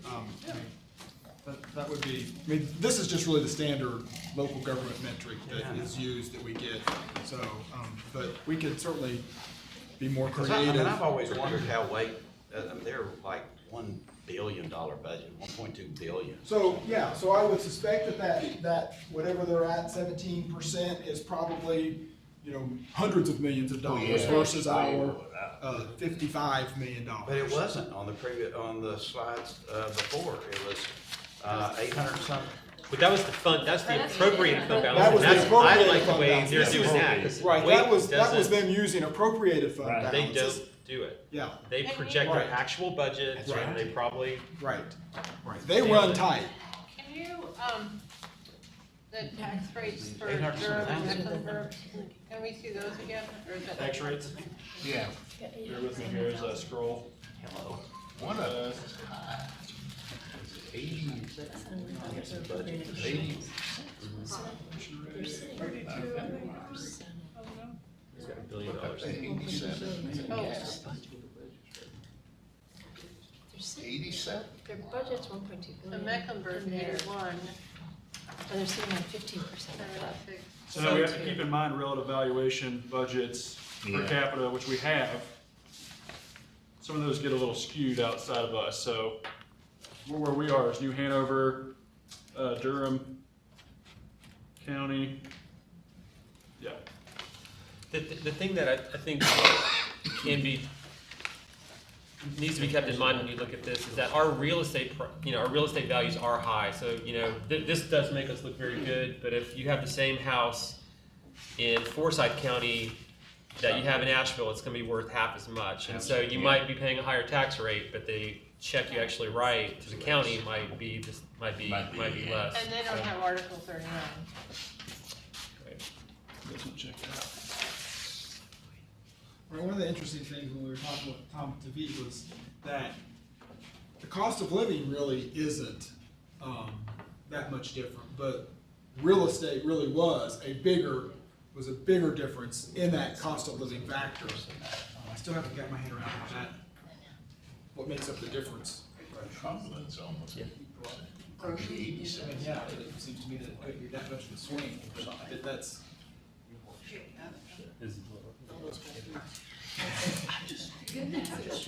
That's exactly what we need. I said the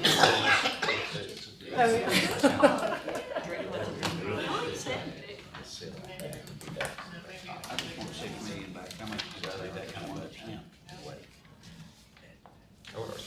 So $5 million, and if you want, what'd you say you wanted? About 6 million. Well, $6 million would take us roughly to about 14.5% of available fund balance, so that would drop us below the policy. What now? What? Commissioner Fryer said he wanted $6 million. Yeah, but we got 75 million. No, so we have 77 million that is total fund balance, but of that 77 million, what we call available fund balance, which is that money that we are available, is about $55 million. So if we gave you $6 million out of that, we would be probably below the policy of 15%. Yeah. Okay. So, other questions, thoughts before we wrap it up? This has been great, ton of information. Yeah, thank y'all. Thank you. Yeah. Thanks, Tom. All right, thanks everybody. This was really, really great, great session. So if there's, So we can. there's some information that we will get back with you. We have 2 pages filled up with items for follow-up. Awesome, right. Mandy, Rachel, anything else we need to I do before we don't adjourn? think anything else. All right, Thank you all. thanks. Thank you. Done. Thank you. First,